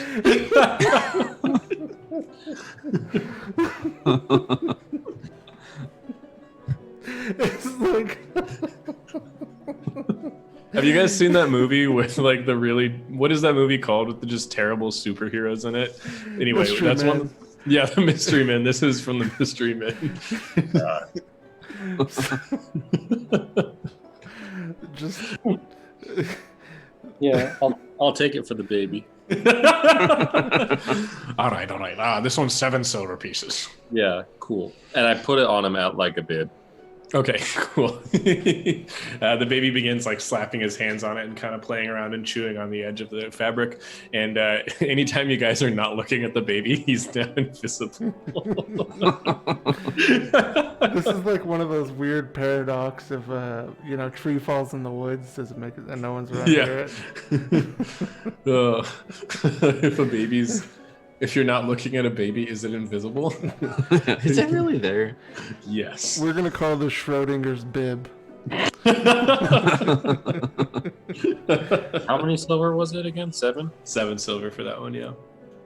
Okay, in this last part, so we've decided that we've talked a little bit about this, Fred and I, and we think it'd be fun. I don't know if there's anyone in the chat right now watching us live, but if you guys ever want to DM us or say in the chat any magic items ideas that you think would be goofy enough for Mithrid to have, I would love to include them in his next treasure trove. So just let us know if there's anything that you think you would like Mithrid to sell to the players next. Just tell it to us, and I would love. Yeah, tweet us. Well, don't tweet us because our Twitter's suspended. Put it in the chat, and I will make sure it gets taken care of. Is there anyone in the chat right now? Yeah, there's a few people. Oh, cool, sweet. Thanks for watching, guys. Yeah. How can they? Do we have an email? Yeah, actually, do we have an email? 3clerics@gmail.com. You can also email anything you want there, actually. If you have any ideas or anything at all, just go ahead Anything and... you want. Horse stuff. You guys have fights for horse fights for World Star Clip Clop?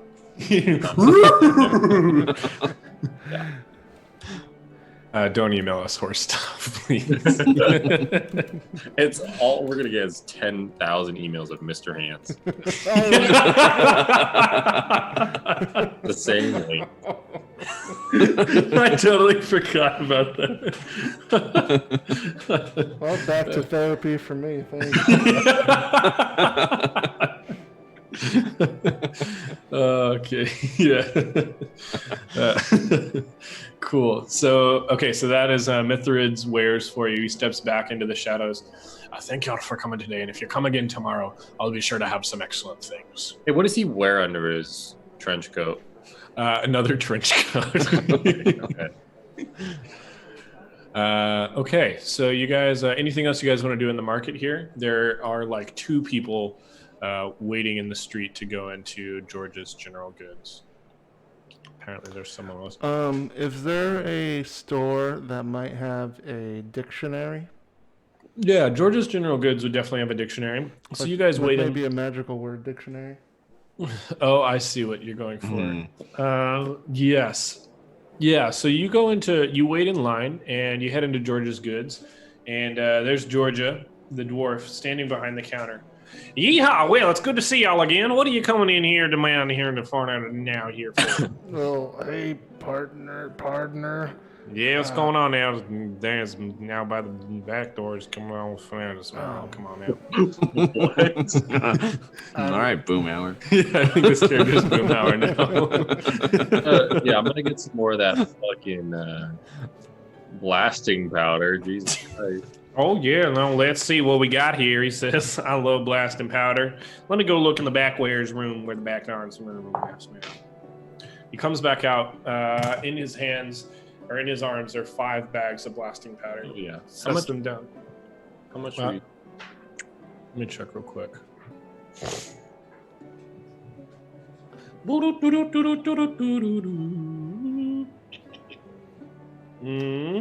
not in... Oh, Where is blasting powder? Is blasting powder in here? It's on D&D Beyond. Okay, cool. How much were they? Does not say. Oh, poop butts. Well, consider what they do, which is... Isn't it just like a fireball spell? Not quite. So it's 3d6. Let me see here if I can find something. For on sure, free wizard Jonathan. Yeah. I'm just gonna multi-class into every fucking class. Sounds horrible. We'll say 5. Hold on. Let me just. So, well, there's Blast Charge on the D&D wiki, and that is How much damage does it do? 10d5. How much does it cost? Oh no, it does a d10 plus 5. Sorry. Okay. So that's not equivalent at all. You know what? And I will give you. Yeehaw! Now I say I'll just give you all 5 gold each bag. All right. Yes. Sweet. Great. And I Sounds walk out good. and I grab something off the shelf. Okay. Okay. Roll a sleight of hand check. Ooh, it's dark in here. That is 12? Oh. Hey now, he says as you attempt to What? pull something off the shelf. Wait, you come back here. Did you just take something off the shelf there? What are you talking about? And No, I run. I saw that. I run. You run? Okay. You all bring this thieving, no good friend of yours into my store. All right, listen. How see your much? faces? How much was the thing you stole? Oh gosh. He looks over. Yeah, what did I take? You look down into your hand and you see a like glass fish decoration. Oh, fuck. How much was that? Yeah, that one was only 7 gold pieces. All right, I'll pay him 7 gold pieces. Actually, no, I'll give him 10 for Okay. the hassle. All right, listen, thank you, friend. You It's like an ornament? Yeah, like set it on your mantelpiece kind of situation. Fuck off. I'm looking for a book of sorts, something that has a lot of like magic words in it. All right, listen, I appreciate the 10 gold. I won't say a word of this. It's fine. Just don't worry about it. Yeah, let's see. I got my let's check my library, and he goes through a shelf behind him. Oh, I see. yeah, You maybe also this- have Everybody Poops, Oh yeah, Everybody Poops is a great book. a literary Um, classic. A literary classic now is what I say. Classic. Oh, Everybody poops. Great.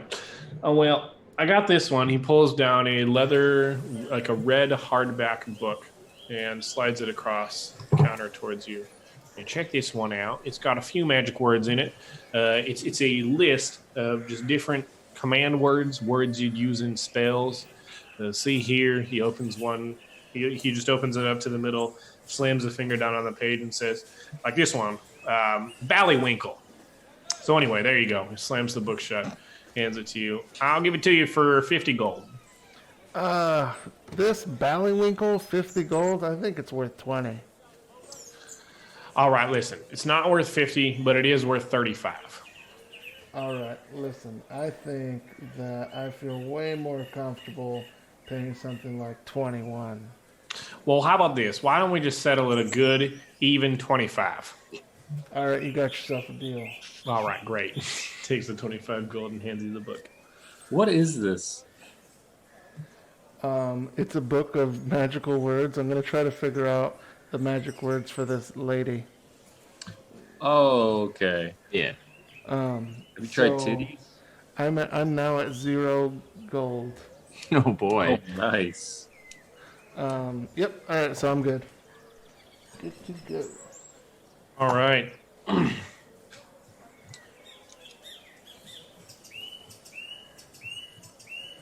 Anything else you guys want to do in the market district? No, I think I'm good. Cool. Okay. So you guys return to the watchtower where Mural is. Mural says, you come in and Mural, it looks like he's been pouring himself over this map, and he's got next to it a bit much bigger official map of Neverwinter. I'm glad you've arrived again, friends. Listen, pull up chairs. We've got a little bit to talk about. Yeah, did you know that dragon's blood is a highly potent and highly addictive stimulant? In D&D? Yeah.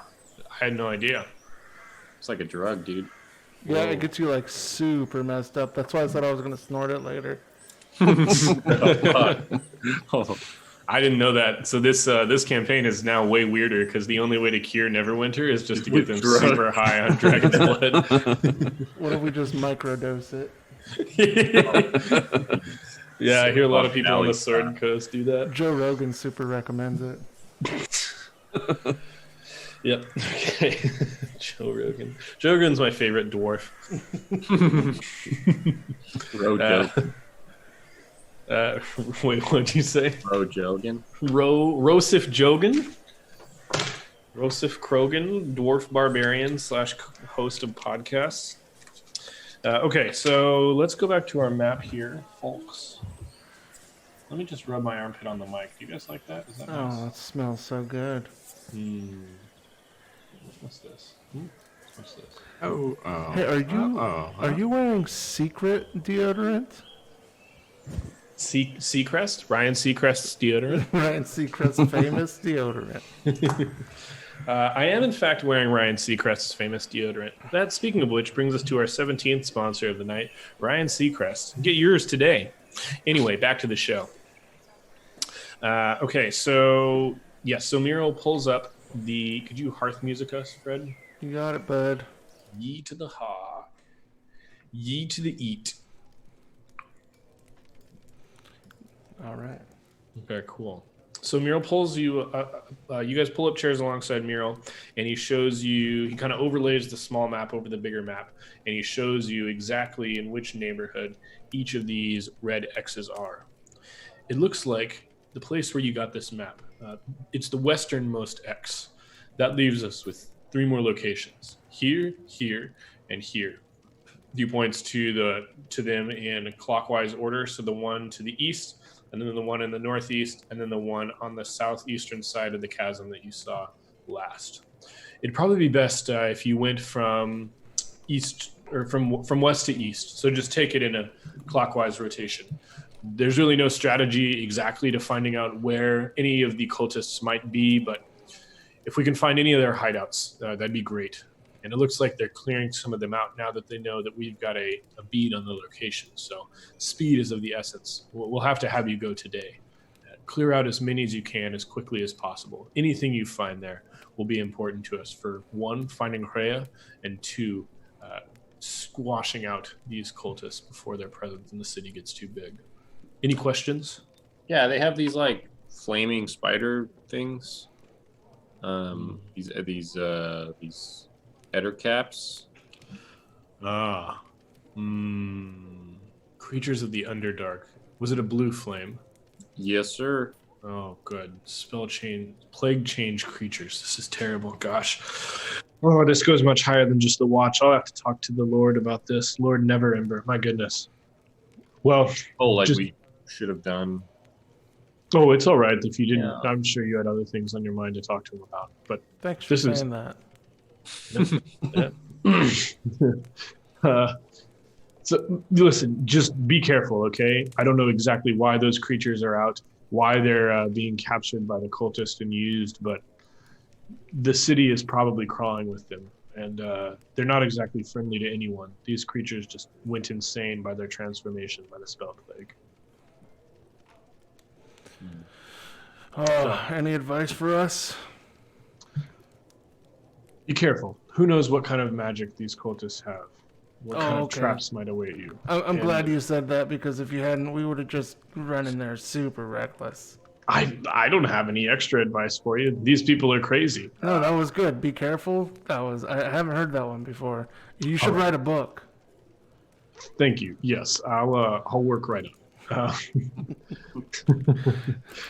Yeah. Okay, so Muriel nods goodbye, hands you back the map, and dismisses you all to return to the chasm.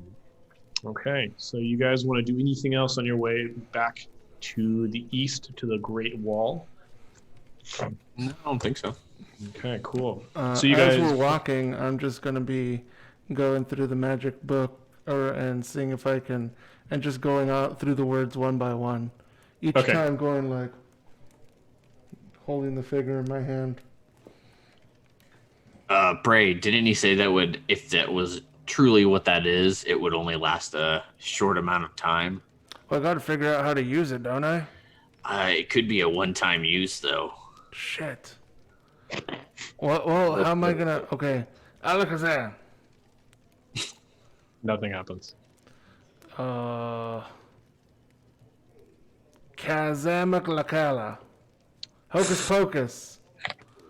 Nothing happens. Izzy on those. Wizzy. None of those. Drake and Josh.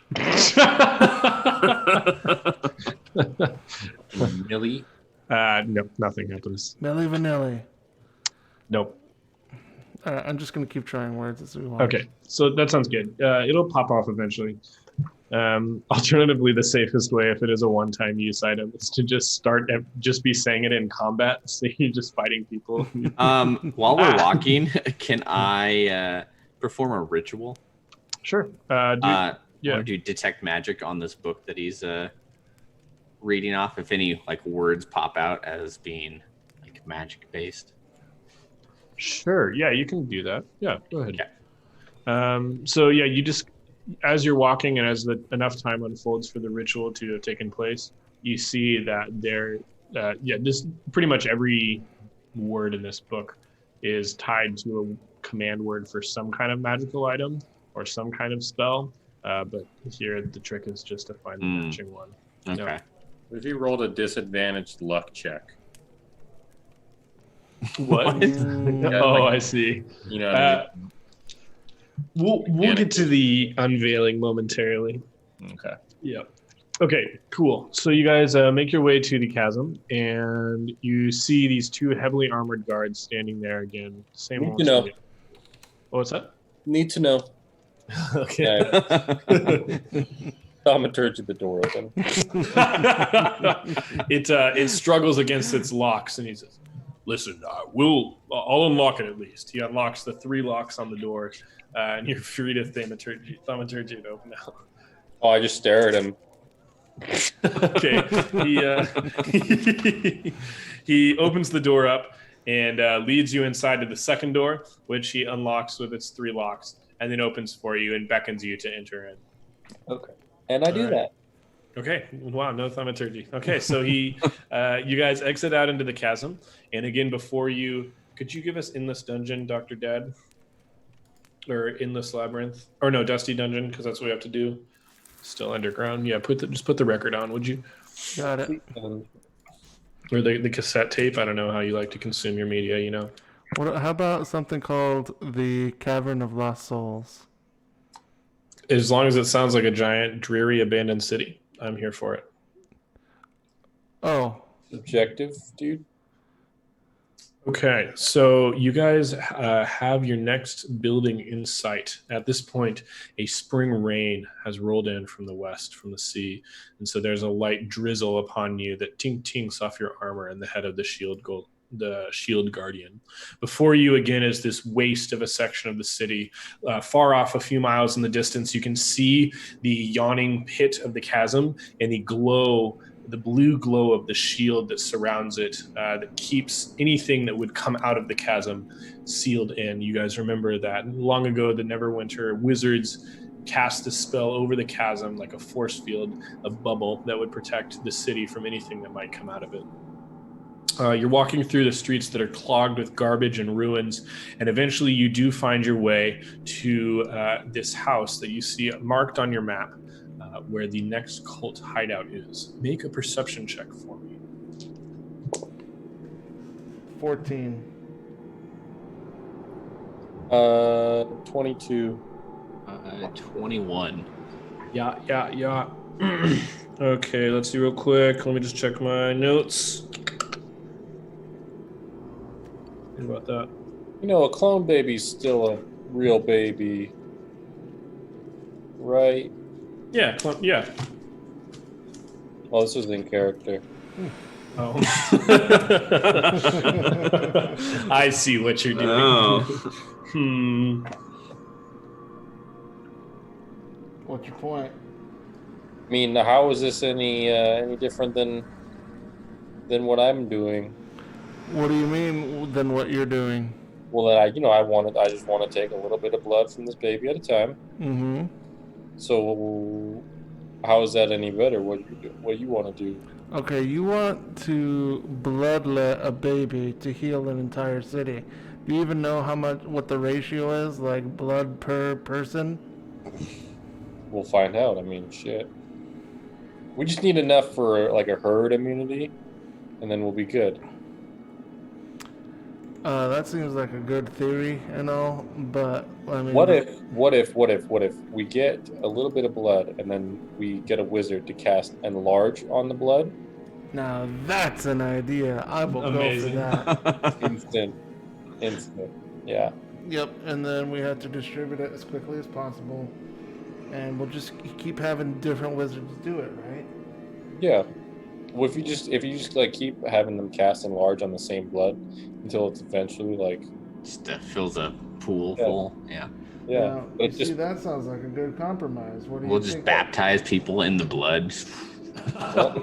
you need a little bit of baby blood. The craziest thing is, I would let any of that happen, and you guys would totally just derail any kind of. Like, absolutely, you could totally do that, and then we'll just do something else for the campaign. Like it's fine. I'm 100% down for this one. You finally convinced me.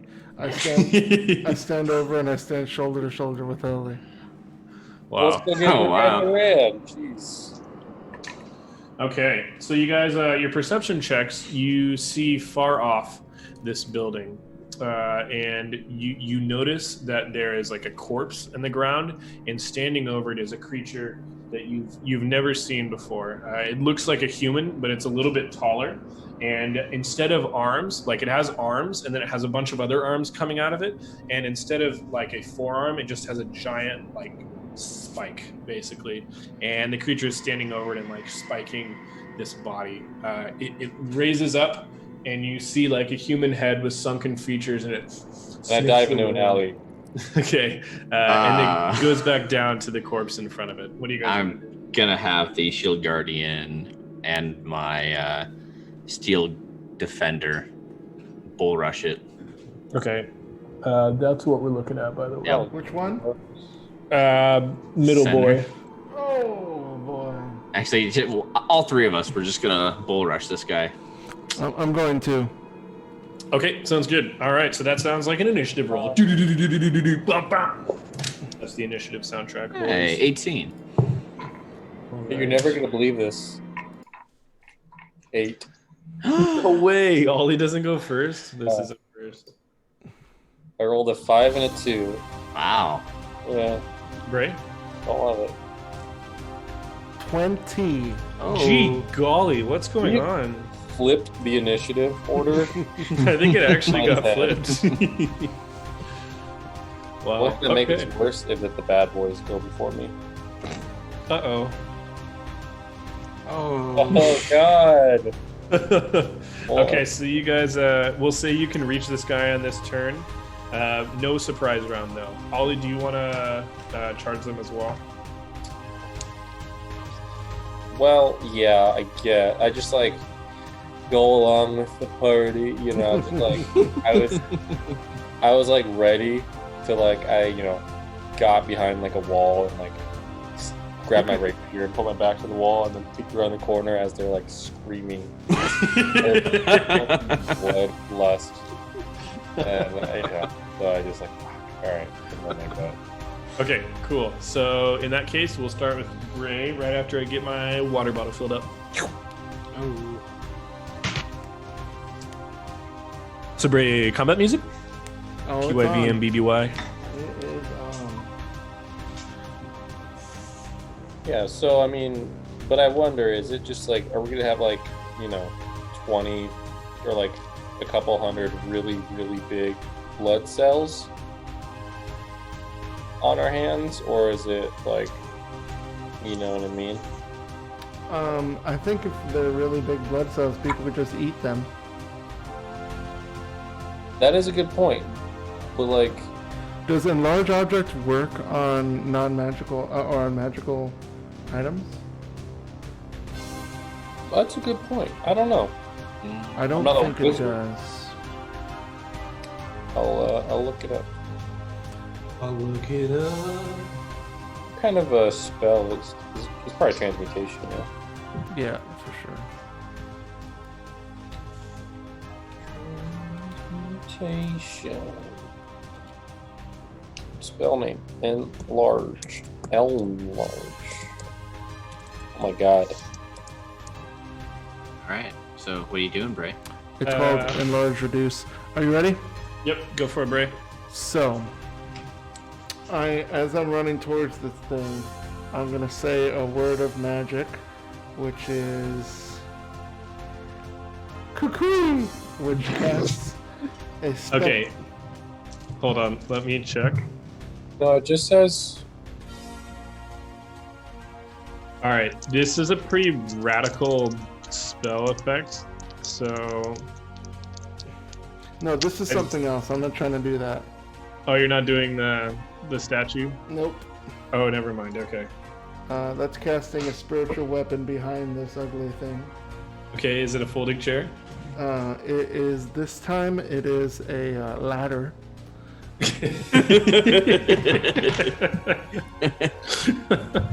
Okay. And I'm gonna hit it with my warhammer. All right. Go ahead and roll that attack roll. With the advantage. Yes, because spiritual weapon is attacking it. So 19. Nice. 19 does hit. Yep. Alright, and that damage is going to be 11. All right, so you slam him with your warhammer, and on the back as this ladder appears in front of it, this glowing ladder, and it stumbles forward into the ladder, and it's like its arms grab onto it, and it pushes itself off and turns to you, and you see there's like blood coming out of its shoulder where you just struck it. All right, and now Soren. Oh boy. All right, Soren we're gonna and knife this boy. Okay. So that is a 18 to hit. Okay, 18 does hit. All right. So he's gonna take 5 points of piercing damage. Alrighty. So the dagger slides in between two ribs, and you pull it out, and blood begins to pour out of the rib cage. All right. Shield Guardian's going to make 2 fist attacks. Okay. That Just is gag a blood because it's a gag. 19 and a 15. 2 fist attacks. 19. Both of those hit. Yep. Okay. Wow.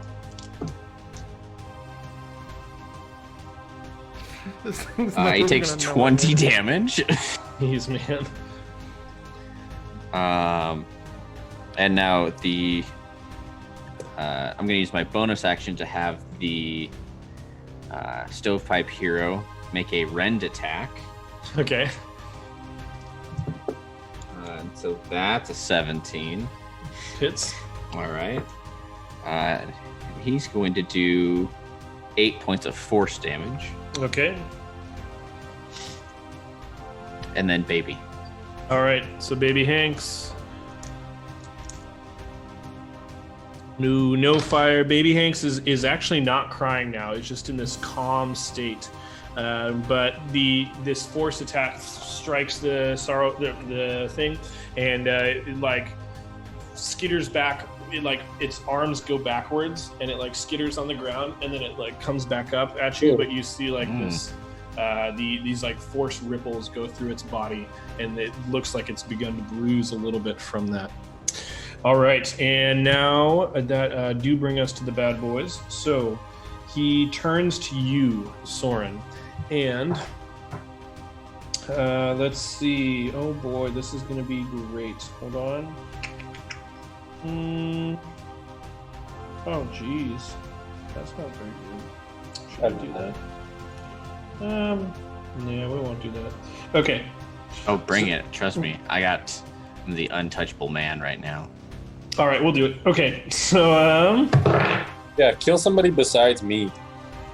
okay, a 10 does not hit. So it goes to reach its arms around you and embrace you, but you pull yourself back, and as you do, it launches 2 of its spikes at you. The first one for a 17, I'm sure misses. Nope. And the second one, a natural critical miss. So Oh, okay. right over your head. And that brings us down to Oleander. Last Yeah, but not well- least. Yeah, reluctantly. Just like sulking. not a lot of enthusiasm in the charge. You're just like, all right, I'll stab him. Yeah. All Do you right. go, while you do it? Yeah. Ooh, thank. I'm so bored. So that is a 18 to hit, Hits. but with Elven accuracy, I gotta re-roll one of my dice. Wow, very nice. Okay. Which is that's a 12. Okay, so 18 to hit again. Okay.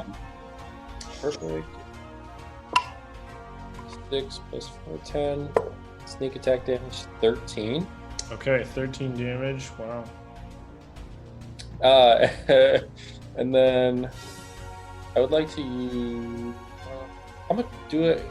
Did it take all my movement to get there? Yes, it did.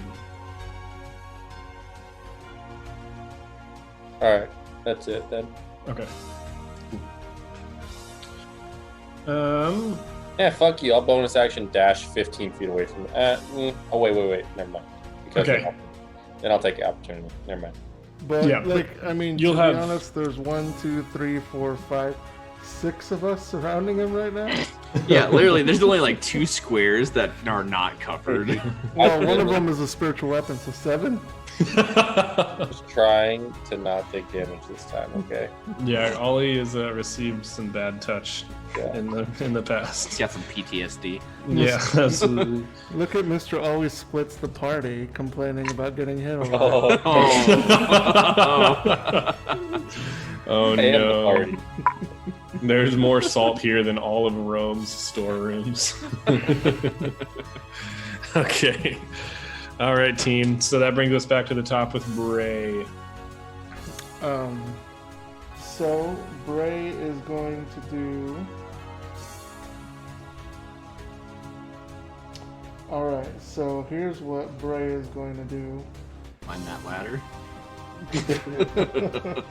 That's a really good idea.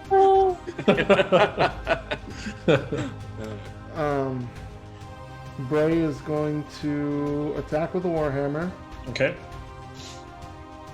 That is the first one's a 23, second one's a 22. Two hits? No, it's just one. I was just rolling with advantage because of the Oh, special I see. weapon. And that is 6 damage. Okay. And then my spiritual weapon is going to smack with a ladder. So 8 and 4, so I'm sure none of those hit. Nope. And then I'm gonna, that's it. I end my boring turn. Okay, cool. So yeah, 2. You bring down this side swipe of the warhammer, and it strikes it in the side, and it's like skinny, bony body seems to just like fold over your warhammer, and then it back up to the top. But now you see that it's like permanently stuck. Its side is like permanently stuck in from the blow that you struck it. Sounds like a Dead Space villain. Yeah, pretty much. Yikes! Don't stand that. Speaking of not standing, Soren, it's your turn. All right, we're gonna shank him. Okay. That's a 15 to hit. Okay, that does hit. Yep. All right. So he's gonna take 3 points of piercing damage, All right. and then 2 fists from Shield Guardian. One is a total miss. One is a 16 to hit. Does hit. All right. That's an 13 points Okay. of bludgeoning. One hit? Jesus fucking. 2d6. And what's that? Oh, he gets 2d6 per attack. He's special. Pretty sick. And then my Steel Defender is going to make an attack with Rend, as I'm going to expend my bonus action. Okay. That's a 17 to hit. Hits. He's going to take 5 points of force damage, and then Baby goes. Okay, so what is Steel Defender's force attack? So it's called Rend. It essentially, like, his little, I imagine his little stove hatch opens up and like a force shoots out. Okay, cool. Hot air. Yeah. Okay, so the Stovepipe Hero, the chest opens up, and this wave of force hits the creature, and this picks it up off the ground and just sends it flying back against the post of the house. It like falls back against it. You hear a loud crack as something breaks, and then it just slides down onto the ground, collapsed dead. And I stab it. And as you're stabbing it, Baby Hank sneezes, and a bolt of fire comes out the front of the Shield Guardian.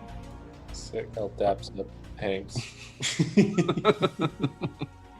Okay, so you guys are now standing in front of the house that the This is the house. this is the house that you're supposed to be in.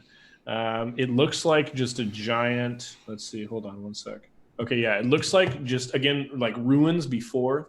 It's just the frame. Like you can see like the beams of the house and pretty much nothing else. There's no roof, no walls. This was once what looks like what was once a giant like festival hall. You guys see standing from outside. There's like a huge table running up and down the center, and at the end a hearth with like blackened ash at the bottom that looks like it hasn't been used in decades. You also see out front the thing that this creature was standing over and poking at is the body of a human clothed in the same red and purple robes of the cultists that you saw before. I'm going to pick up the robes. Okay. Cool. So you take the robes off of him. Yep. Does he have I'm a- going to adorn them on myself. Okay, nice. So you're wearing the cultist robes. There are a few holes in it from this creature's. That's But okay. other than that, you're one of them now. Cheers. Yeah. But I think they're attracted to like purple and red. It's probably not a good idea. I mean, why else could this thing have been stabbing him? There's no other Those are possible flashing reason. colors. Does They're bowls. does the cultist have anything else on him, like a necklace? He doesn't have a necklace. From the looks of it, he just has a dagger on him. This guy looks pretty low ranking. However, you do find a folded piece of parchment grasped in his hand. You unpeel his fingers from it and take it out. And opening it up, it just contains a few lines of black text. It says this. Milk, bread, butter. It's a Flour? grocery Question list. mark. No, it simply says this: 6 stones, 1 is hidden. Be careful in every room. Oh, okay. So I'm gonna say it out loud as I read it.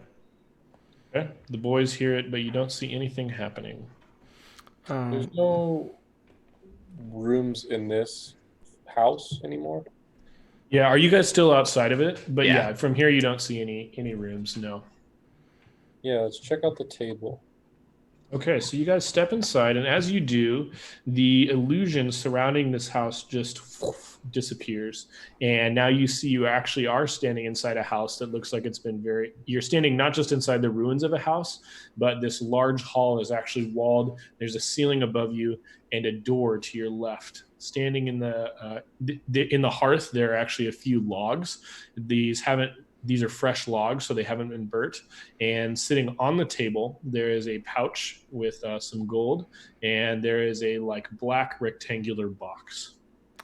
Oh, right. I'm gonna resist my urges. I'm going to have the Stovepipe Hero open the box.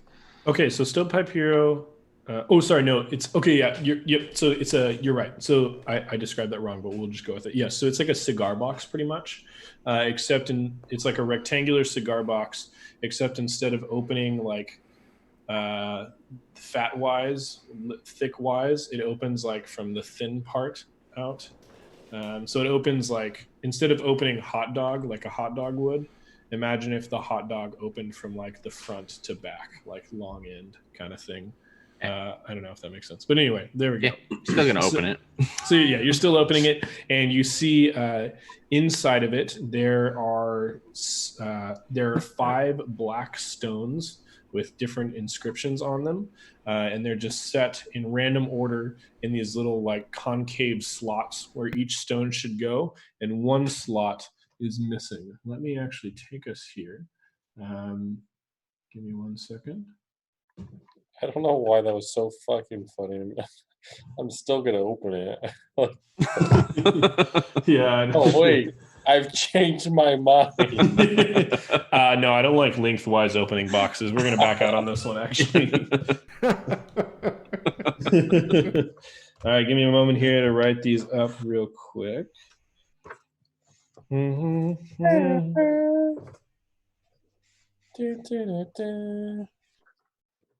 me examine my notes and go through the monster manual for no discernible reason. Ha ha ha. I haven't been doing any wrestling stuff because it hasn't felt right, you know. You gotta Need more hype. you just have to go with the moment, man. You know. All right, If it's not right, it's not right.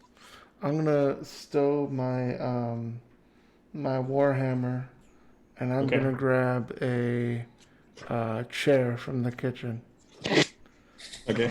and I'm gonna hold that. Okay, that looks pretty deadly. Great. Awesome. Can I hide immediately? Yeah, you can hide immediately if you want. That's acceptable. Hey, where'd Ole go? Ole. Oh, did Crying is a free action. Natural 18, so 25. My stealth. You are dang hidden. You Okay. are real dang hidden. Bray is freaked out because he just saw his partner disappear. Okay, 1 sec, team. He's trying to give us cheat codes for something. Up, up, down, down, left, right. What the fuck is going on here? Okay, so here, I'll make this. Hold on. Get out of here, microphone. Thank you. I'm going to just move this real quick so I can type more quickly and efficiently. Yeehaw! Okay. Oh, gosh. Okay, real quick. So I'm going to do some stuff here. Just bear with me. So we're going to draw. Here's what you guys see inside of the box. So remember, it has like these 6 like oval slots where different stones can go. Oh, it's okay. And then inside of it already, there are 5 stones. And just imagine these are all the same size, you know. And let me see here. Okay, so here we've got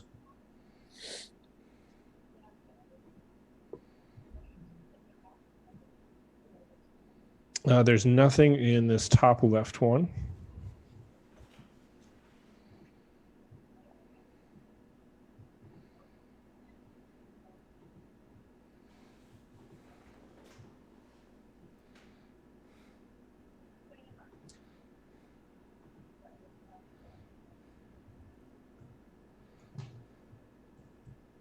There we go. All right. So these are the 5 different stones, and they're set in these spots. But if you grab one, it easily just comes right out. They're very smooth to the touch, and you can place them in any other slot, and they feel like they slide into each of them just as good as anywhere else. And we're missing, or there's one missing, one slot. One of them is missing a stone. Yep. Aren't they all the same color? They are all the same color. They're black stones. They have a bit of a sparkle to them, and then they have this white thing etched onto them, this white symbol. Oh, so it's not alphabetical then. No. Do you know the Greek alphabet? Not great, but decently. That's cool. Right, it'd be alpha, beta, gamma. It's like ABC or like. And then delta, right? Yep. Yeah, so I mean that I just need to know that to know it's not alphabetical. Yeah. Yeah. Is that W? Is that epsilon or? This one is omega. Yeah, omega, and then a chi. And Lowercase omega, right? Yeah, lowercase omega. Yep. Yeah, that's cool. Where did you learn Greek? Science. Ah, nice. Yes, Yeah. That's right. Totally, I forgot that that's a thing. And stuff. Yeah. That's cool. Okay. Anyway, cool. So what do you guys want to do here? We have A, Y, omega, X, and whatever, N, I guess. Pi. Pi, yeah. Yeah, P. Pi. Pie, chai. Oh, they have to rhyme. Well, we have to find the last one, anyways. I'm gonna stick my finger in the slot for the last one and see what happens. You feel the felt like bottom of the box, but nothing else. You said the last one is hidden, or right? What does it say? It said Yeah. Yeah. 6 What did stones, 1 is hidden. Every room is dangerous. Or... Yep, exactly. I don't remember the exact words I said, but that's a fantastic. Yep. Great summary. Can I have the Stovepipe Hero pick the box up? Yeah, sure, absolutely. So Stovepipe Hero just picks it up off the table and can carry it around with it. Okay. Yep. I'm gonna pick up the bag of coins. Okay, yeah, there's 20 gold inside. Yay! Hey, look, you're 20 gold rich. You were gonna sleep on the streets tonight, but no longer. No, I'm good to go. and there's a big table, and there are now rooms in this house. Yeah, so you can. So there's walls in the house now, and there's like one window on each side, east and west. There are a few paintings up, and there's a door in the western wall that's closed. All right. I'm gonna start a fire, like light the fire. Okay, sounds good. Yeah, so you start up the fire, and you look up the chimney, and it looks like it's kind of derelict, like whatever. Even though partially this house has been rebuilt or kept standing, the chimney is still kind of broken, but smoke does go out, and there's a crackling hearth now in the room around you. I'm going to detect magic. Okay, go ahead. What would you like to detect magic on? So pretty much the way that this spell works is I sense magic within 30 feet of me. Okay. I see a faint aura around any visible creature or object in the area that bears magic, and I learn its school of magic. Nice. So it can penetrate most barriers, but blocked by 1 foot of stone, 1 inch of common metal, a thin sheet of lead, or 3 feet of wood or dirt. Cool. Okay, so so you start detecting magic, and you see suddenly a like purple glow around the box. Give me 1 second here.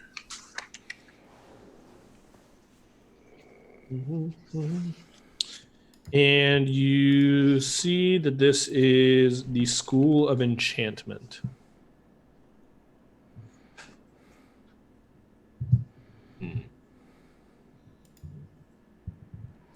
The School of Enchantment, huh?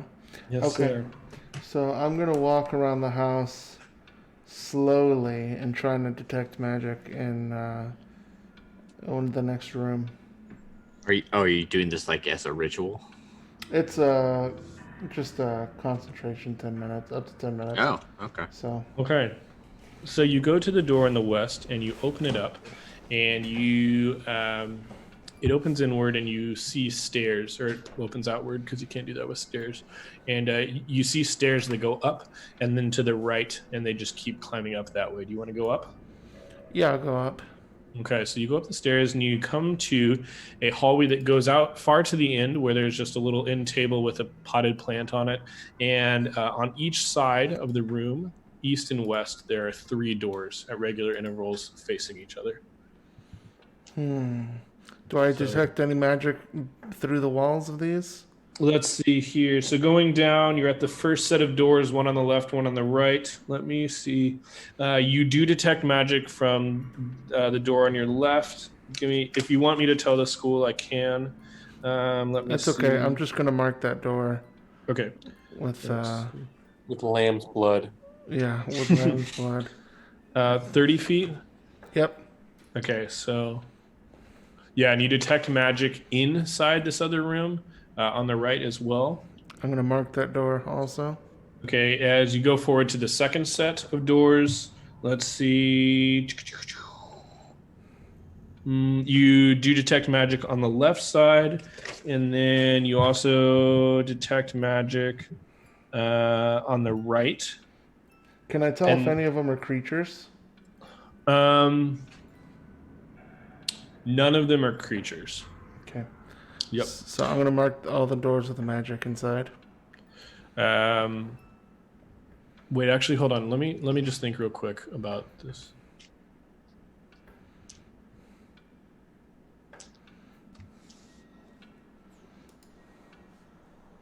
He wasn't expecting this, y'all. I was not. You do detect a creature in the first door on the left.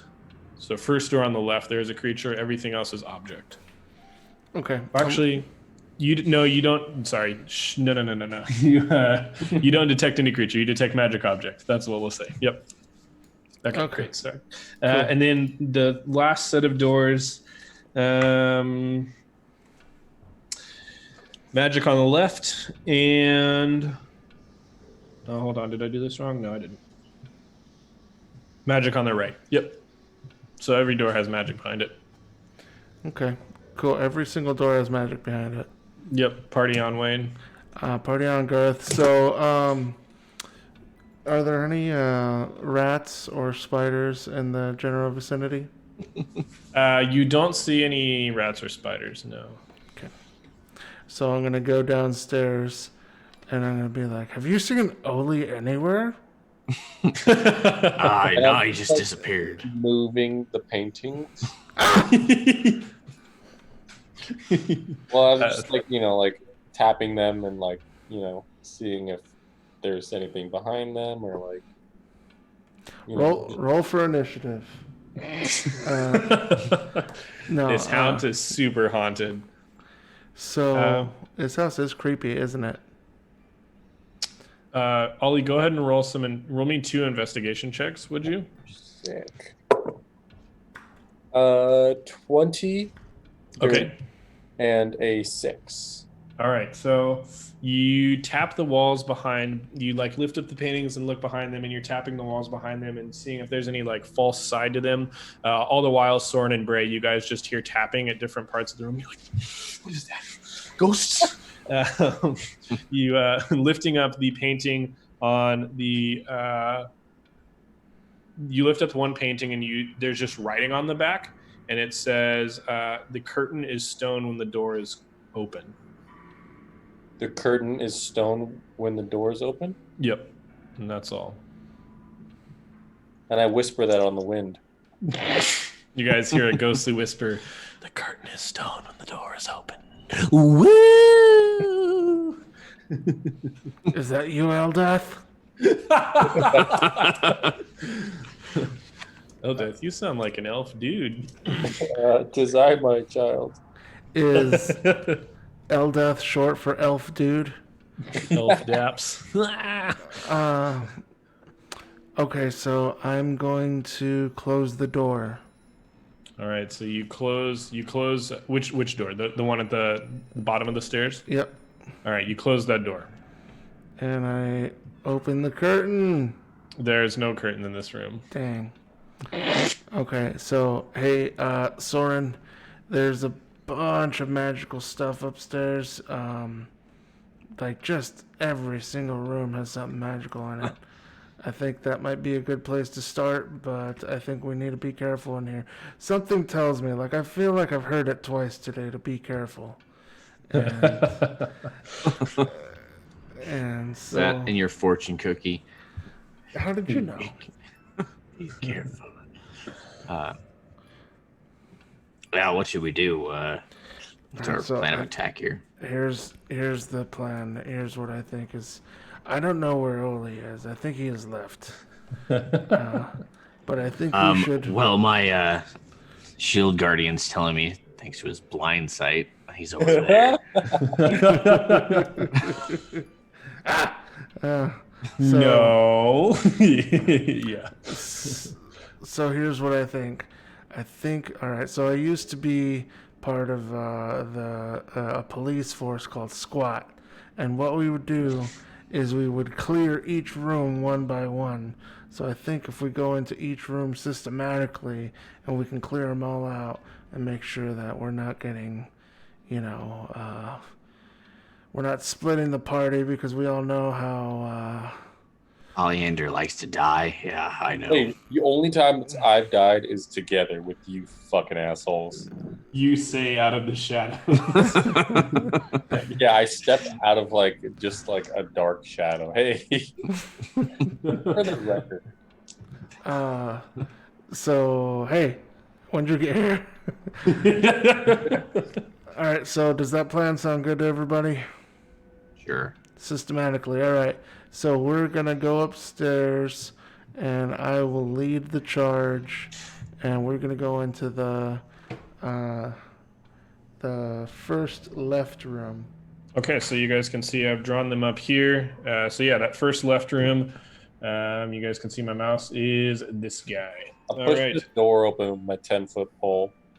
Okay, let me read this one. You just thaumaturgy it like you do everything else. I mean, That seems a bit easier. thaumaturgy is no longer careful.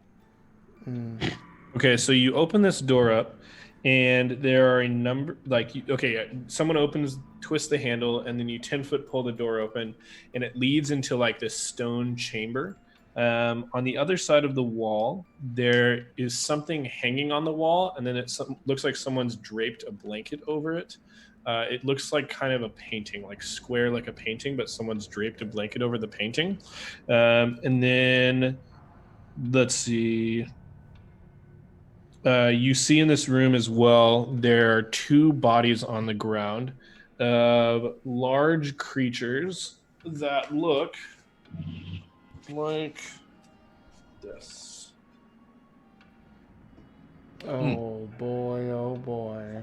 Two of their bodies on the ground, and their bodies look scarred and like burnt a little bit as well. But each of them have like different stab wounds and blows like that. And there's writing like on the back of one creature. You can see it just crawling up its shoulder a little bit, but the other one is on its back as well. Can I do a nature check to see if they're alive, or would that be medicine? Go ahead and do a nature check. I'll aid him. That's a 20. One's got some sick tattoos. Yep, 20. Is that Okay. tribal? Yeah, it's tribal. Yep. Got it on the islands, bro. Okay, no, both of these are dead. You don't see anything. They're dead? Yeah, he said they're dead. Alright. So I'll have my automatons flip them over. Okay, wait. So who is going into the room right now? The automatons. Yeah. Describe how they're going into the room. Robot-like? Okay, how much space is there between them as they're going in? Well, the baby guardian's like large, so he's like ducking under. They're right next to each other. Okay, makes sense. Okay, cool. So the baby guardian ducks under, and the stovepipe hero comes in right behind him, and the stovepipe hero is just barely missed as the door slams shut. And now you guys have two different perspectives. So you three from the outside just saw a door close. From the inside, the shield guardian turns around, and the door has disappeared. And now it's just the shield guardian and the stovepipe hero in the room. And the baby. And the baby. Yep. And the baby. Can you have them make perception checks for me? Oh, yeah. Because they're so good at those. Actually, they're not too bad. Let's see. Stovepipe hero rolled a 15. Shield guardian rolled a 10. What about the baby? Oh, yeah. Okay, I'll roll for the baby. Because the baby can talk to us, though. I mean, he can perceive. The baby doesn't seem to see anything, but the stovepipe hero got the 15? Yes. Okay, the stovepipe hero notices in its periphery something on the ceiling. Roll for initiative. Just the. Yep, just them. Good thing the shield guardian has a telepathic link with me. Yeah, that is really nice. Okay, so Stovepipe Hero's got a 18. Shield Guardian has a 15. Okay, nice. And I rolled in that 20. So, What? Oh. yoink. Of course. I'm really glad that not one of you guys went in by yourself. I'm glad they both got in there together. But we set the baby in. Yeah. You guys did send the baby. To be in. fair, the baby's super safe right now. Oh, definitely. 100%. They both have reactions. Mm. Yeah. Baby is probably living its best life. I don't know. Yeah. This baby has to super battle at this point. Really bloodthirsty baby. Yeah. Okay, so That's in that why he case, hasn't cried during battle in 3 episodes. Just Yeah, like he's smear just- some blood under his eyes.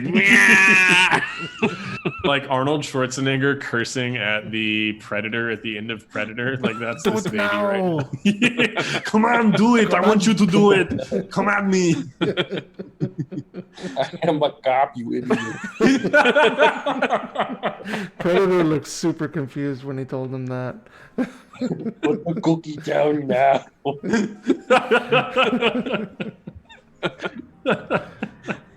Okay, so this creature drops down to the ground in front of you, and with its two hooked hands, swipes one at the shield guardian. That's a miss, and the other one at the stovepipe hero. Ooh, 14. Does that hit? Nope. All right. So it clings off of the armor of each one, and it lets out this bird-like cry. And you see fire beginning to just like edge around its beak, like a little burst of blue flame goes up around its beak, and it shakes its head, awaiting your response. Go for it. All right. We should daddy. What'd you say, Jonathan? Who we should daddy and what? All right. So we'll do. Does it matter which one goes first? I guess. Yeah, it's up No. to you. All right. Shield Guardian's going to do his 2 fist attacks. One's a 22 and the other's a 16. Hit and hit. All right.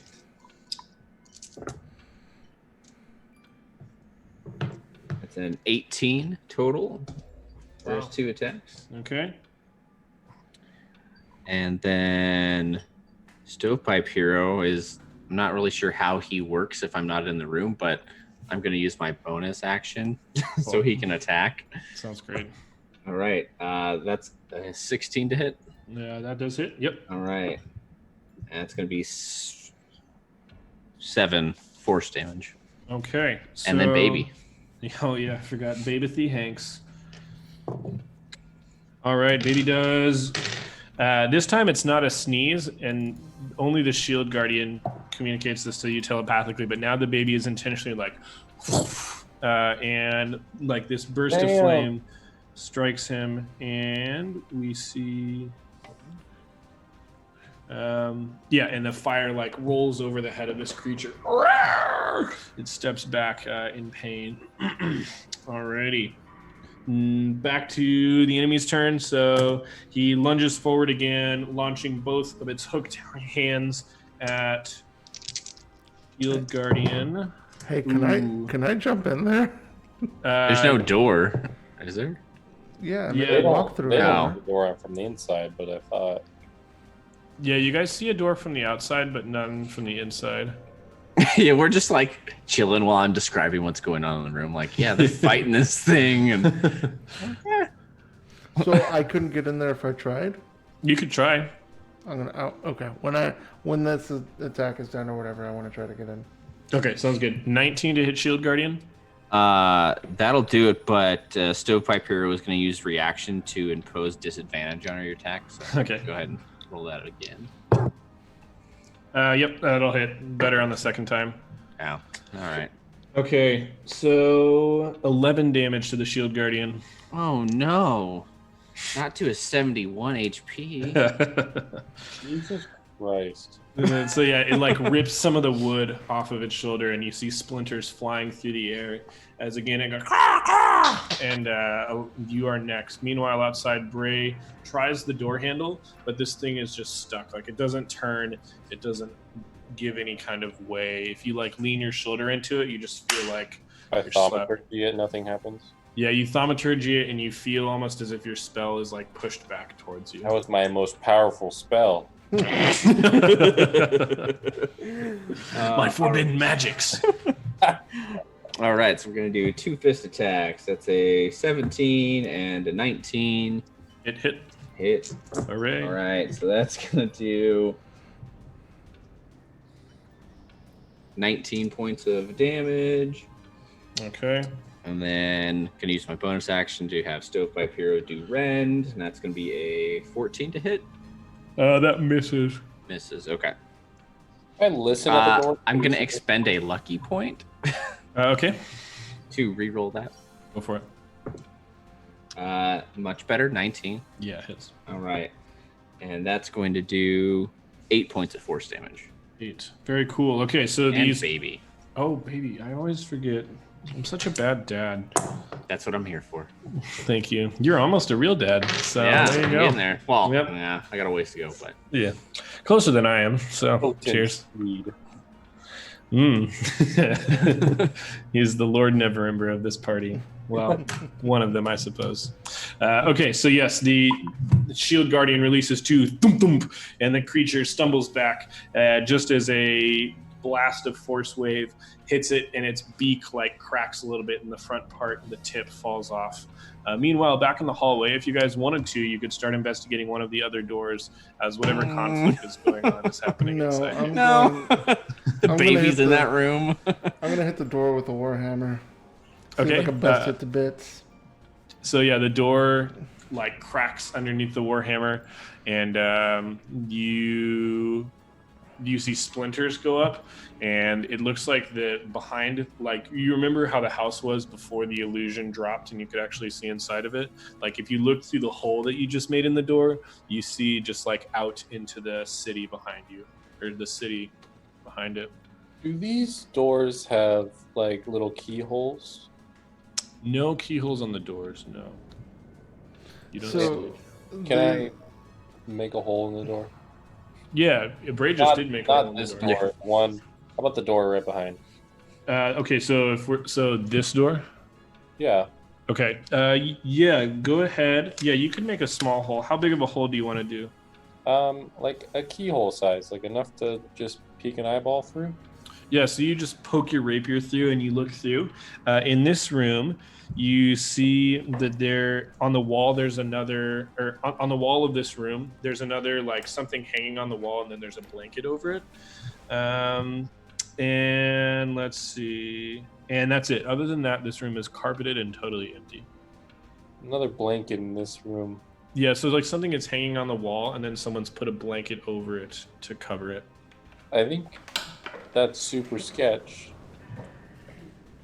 I, Like fucking haunted if someone does something like that. I don't know. All right, well, while you guys think, back to the battle. So the creature, do we have any attacks other than hook? No. Fantastic. All right. One strikes out and just bounces off the shield guardian's armor, and the other one, he takes a hooked uppercut at its helmet. 17 to hit. That'll do it, but I'm gonna also use this next reaction to disadvantage that attack. Okay. Better again. So Oh my god. great Damn. times. All All right. So 11 damage again as he like knocks the helmet, the shield guardian's head tilts up, and then has to come back down. No, Brings 49 us to HP you. left. 16 to hit and a nat 20. Hit for sure. All right. So At 20.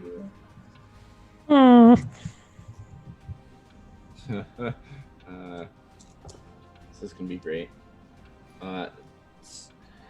28. Amazing. Okay. And then bonus action to have Stovepipe Hero attack. Stomp this That's a freaking bird. 16, which I think Okay. I'm pretty sure hits. Definitely hits. And that's 7 points of force damage, and then baby, if it's still Alright. standing. After that, no. Although Baby Hanks does get his fire blast off. So Baby Hanks fires again. The shield guardian just brings down like a haymaker and just breaks the leg of this creature. It goes down with like, and this force blast knocks it to the ground as this wave of flame rushes over it, and it goes still.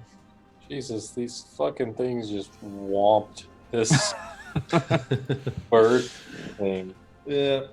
All right. So the shield guardian. Oh shoot! Can either of them talk? They understand. Let's see.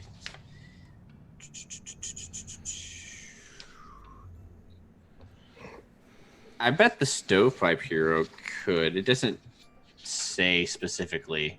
I don't know about the. I think the Shield Guardian understands Common and can telepathically communicate with me, but I don't think he can speak though. Okay. We'll say that Stovepipe Hero can talk, which would be especially useful. So you, I would love to hear what his voice is. That's up to you to role play. So have fun. Okay, but yes, so there are now 3 bodies of these creatures on the ground in the room, and there is this thing hanging on the opposite side of the chamber with a blanket cover. Well, let's see what because they're gonna flip over one of those hook things. Yep. So let's follow through with that at least, I guess. So yeah, the Shield Guardian just puts a hand on one shoulder and rolls it over, and you see a word, bibbidi bap, on the back of the bibbidi bap, or like my favorite Korean dish, bibimbap. But yeah, bibbidi bap on the back of this creature. The Stovepipe Hero is gonna say bibbidi bap. Amazing. Yeah. I imagine more like Iron Giant. Yeah. It's similar to the like T0N1, I suppose. Tony. Yeah. Yeah. Yeah. Yep. Yeah, that's cool. Okay, so as he says, the door just pops open, appears on the wall where it used to be. Love that Foley work, by the way. Thank you. I've been working long and hard on that one. I was up all night preparing. I'm gonna take a cloth and really shine my rapier, and I'm gonna stick it under the door of the next room. The one you just looked through? No, the one to the north. Next, yeah. So this one? Yeah. Okay. Sounds good. Well, let's see. You'll do that, and then it's gonna be the scene from Scary Movie. Oh, what is it? No. Signs. Yeah. Yeah. Well, yeah. Well, the spoof of Signs. Yeah. Where she sticks a knife under the door, and then the aliens stick a knife under the door. And they're looking up her skirt, and then they start making like weird fucking faces. Like, oh my god! Like what the fuck? Thankfully, that's not going to happen here. Let's see. What is this one? Okay, yeah. You see a tiled ceiling, and that's all you can see. Let's go in. Okay. Do you want to do that on this one right here? Yep, I'm going in. I mean, technically the baby's still in the one room. Yeah, so back in the baby room, all you have left is the blanket over the thing on the wall. So we'll have Shield Guardian open the door. Okay. And push himself against it while Stovepipe Hero takes the blanket off the wall. Okay, so the blanket comes off a painting that's hung on the wall, and on the painting in big white chalk has been etched this first a symbol has been drawn.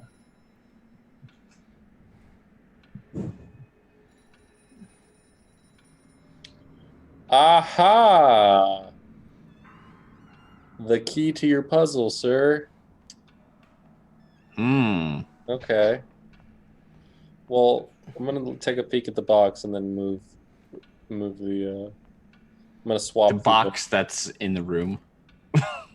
Oh yeah, you guys carried the box with you. Yeah, Stovepipe Hero has the box. Oh, fucker.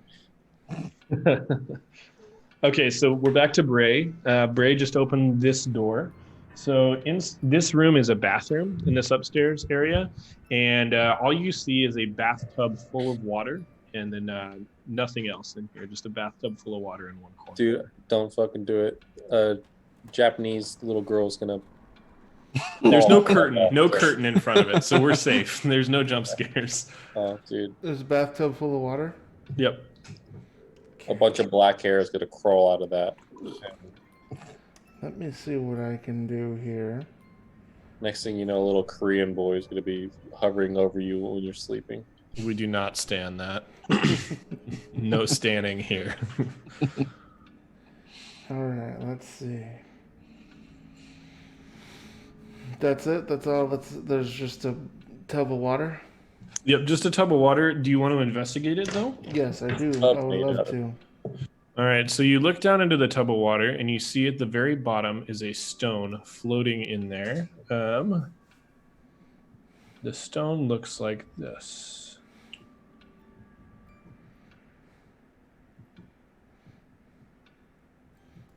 I see.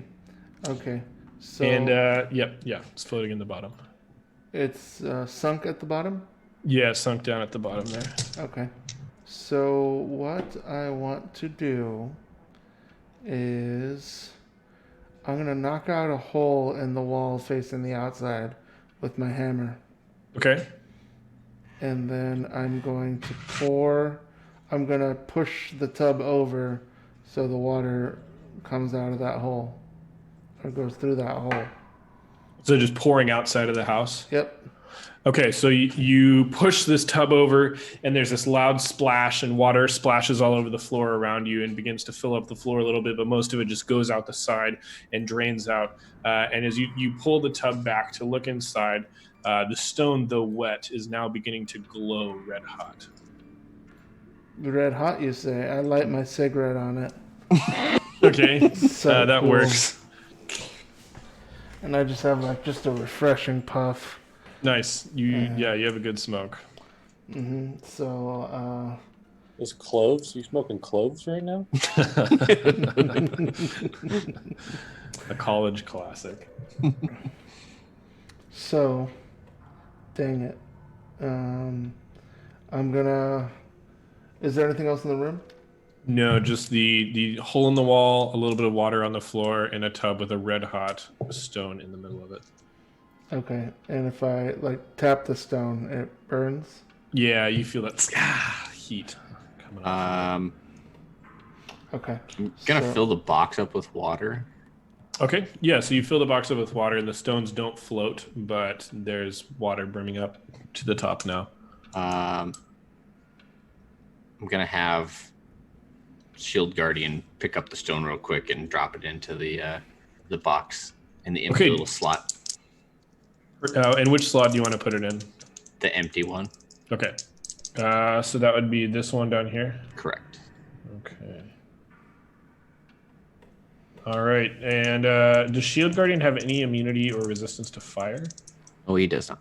Okay. So as he's transferring the stone, and he takes 12 fire damage from the burning in his hands. Right. I want to swap the A and the X, or the alpha and the chi. You got it, Palaroni. And I want to swap No. the W and the E. I don't know, fucking Greek. The Omega. That's not Sigma. So, just as clarification, Shield Guardian has a regeneration ability that he regains 10 hit points at the start of its turn. It has at least 1 HP. So doesn't mean he's back up to HP right now. Okay. Yep, that's great. Yep. So I would say he could probably just get to full health. Okay. Yep. And then Fred, what other ones did you want to switch? Did you say? Was there a marking in the other room, the one that had the bathtub in it at all? No, there was none. No curtain, nothing? Mm-mm. Okay. All right. And there's nothing else in the room? Nope, it was just the bathtub. Okay. So I'm going to go over to the room. Why didn't we go into this other room below it? I just didn't want to fuck with it. There was another painting in there, and okay, I'm gonna go in that one. Oh, clearly we should just send the robots in. Can I do another little rapier check and see if there's anything on the roof in that room? Yeah, on this one to the south here. Yeah, the first one that we fucked with. Any aliens? Let me just reduce all these so I don't have to screw with the annoying. Okay, perfect. Okay. So in this room, you guys see, let me read this one. Oh yeah, fun times. Okay, so you stick the blade in and you look around and you don't see anything on the walls or the ceiling. Just this blanketed over something on the other end of the room. Can I open the door? Yes, so you open the door and nothing happens. Okay, I'm going to take my 10-foot pole Why don't you thaumaturgy that?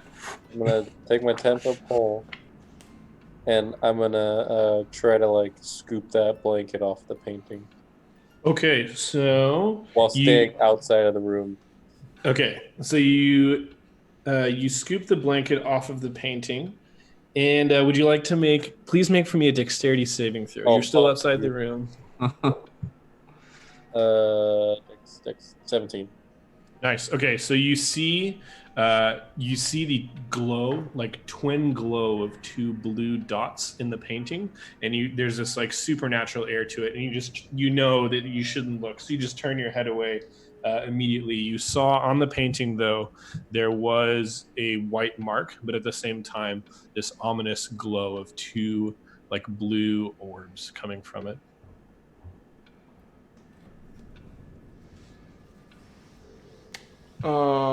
What kind of Ollie? What kind of feeling did you sense? Like what kind of magic feelings? It was looking at my no squares. Should I go in there and check it out? Maybe the robots should. Robots. Maybe All right. just the one robot without. I'm gonna go in with the robots. You're gonna go in with the robots. Yeah, I want to protect the baby. You don't need to go in. You can take the baby out, hold the baby. No. The little stovepipe boy just needs to tell you what the fuck is on the painting. Okay, that's fine. Nobody needs to go in. I can just hold this up, and that's all. I mean, to be fair, the Shield Guardian's the more expendable one, I think. It's got a baby in it. Take the baby out. All right, take the baby out and holding the pole. And what's that Shield Guardian's name? Shield Guardian's Baby Guardian. Oh. The other one's the Potbelly Pete, sure. Yeah. That's Stovepipe Hero. Okay. All right, send them in. So you guys take Baby Hanks to go in. And just the Shield Guardian with no Baby Hanks inside goes in. And it looks at the painting and it can communicate with you telepathically, right? Yeah. So you see on the one hand the flash of an image of a symbol. If you make him make a dexterity save, I'm gonna freak out. Well, it's good. There's no reason for you to freak out because he's making a Constitution save, not a dexterity save. You son of a bitch. I have heard this name before. All right. Constitution saving throw. Oh boy, it's a specialty. 19. Okay, nice. So yes, so you get, with your psychic flash of this symbol, you also get the psychic flash of these two eyes set in the painting magically, and the Shield Guardian feels this like wave of like something just wants to hold it still, but it shakes it off and turns back around and is free to exit the room.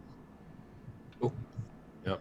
All right, cool. So you guys can leave. Ollie, you can let the canvas drop down if you want to. I'm gonna swap the rocks in the thingy. Okay, according to this. Mm-hmm. Okay, so let me just. Do you want to do that, or do you want the Shield Guardian to do that? Oh, because one of them's hot, right? Yeah. No, so actually, when it was submerged back underwater, the rock stopped being hot. Oh, okay. Yep. Well, go then. Alrighty, let's do the X room. Okay, so you guys turn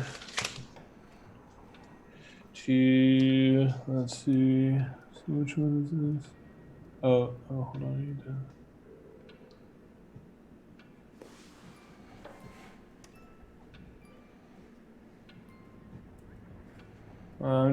I'm just scrambling them for fun. Okay, great.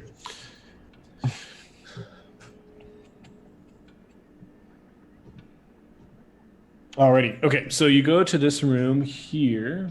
Sorry, guys. And do you guys want to do anything or just open the door? Just open the door. Fucking kick it down. Okay, so you kick the door down. It opens outward, but you like hook your foot around the handle and like pull it open. And you see on the other side of the floor, on the other side, there is a painting that's fallen onto the floor face down. And aside from that, the room is empty.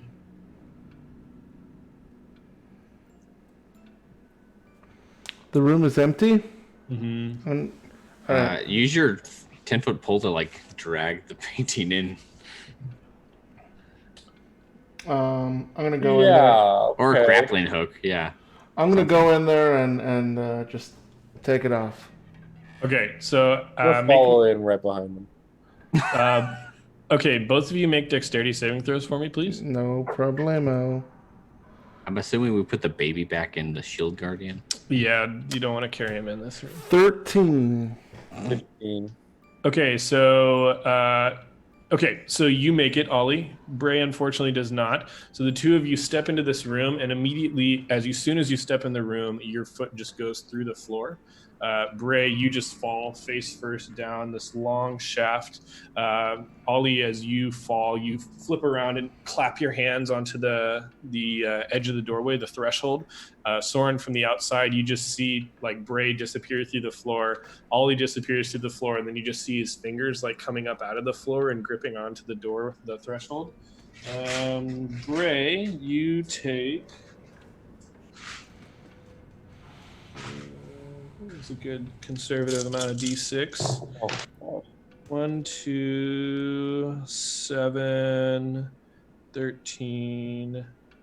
You take 18 falling damage as you fall down a 60-foot pit and on the bottom of the stone floor here. As you look up,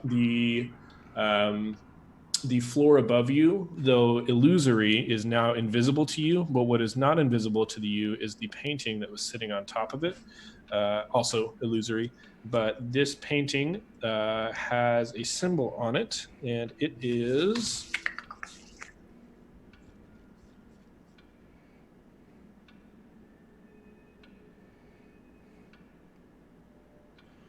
All right, I'm gonna thaumaturgy to make my voice louder to yell up the shaft. First off, I'm okay. Second off, this room is the X. Okay. How far down? Can I look down? How far down is he? Yeah, so you look down. You say it's about a 60-foot pit.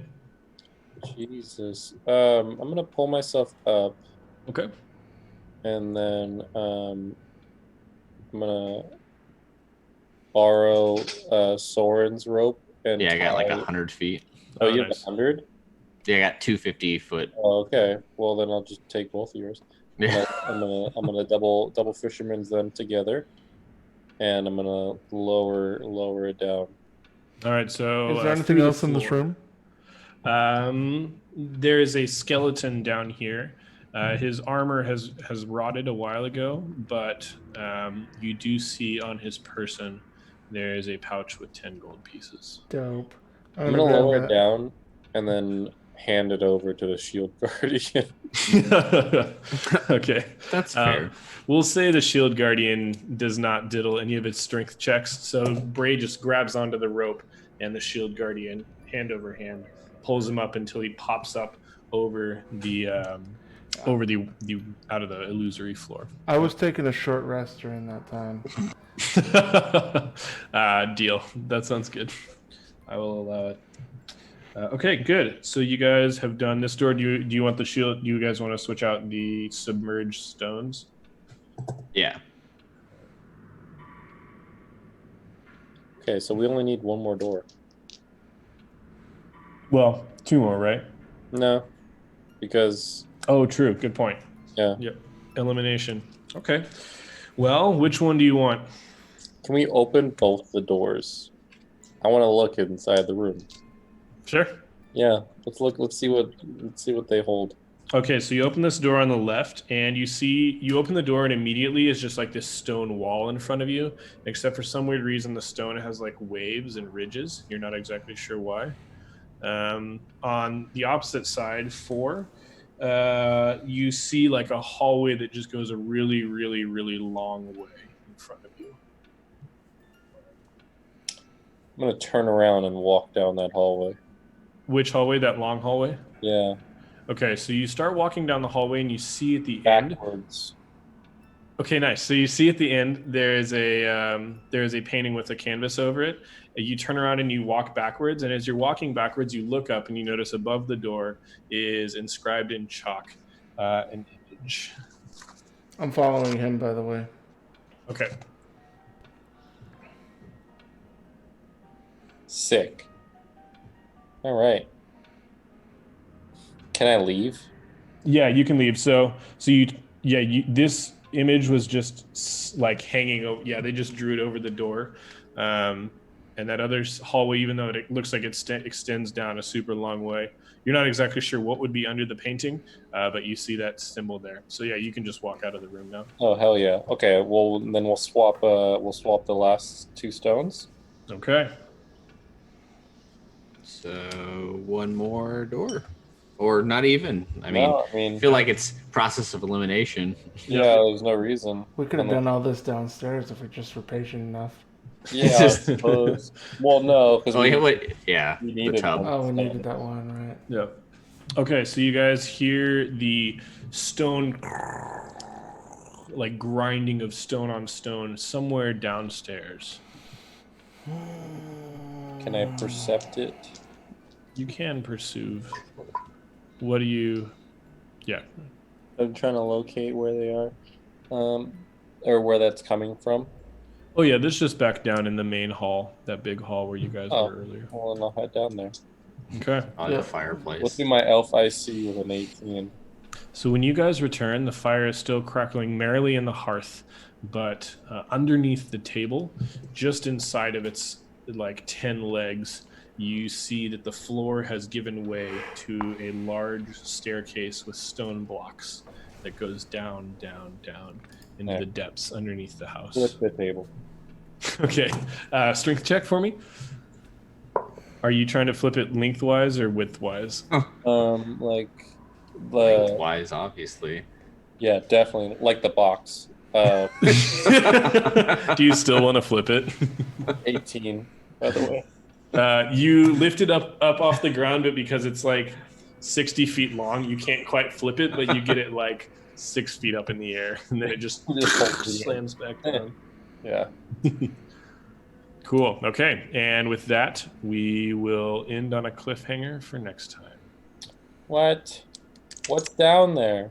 I don't know. You guys are going to have to find out. What's in the box? One whole business week. Can I listen at the top of the stairs? Yep. Okay. 21. 17 mind flayers. Oh, We gotta go.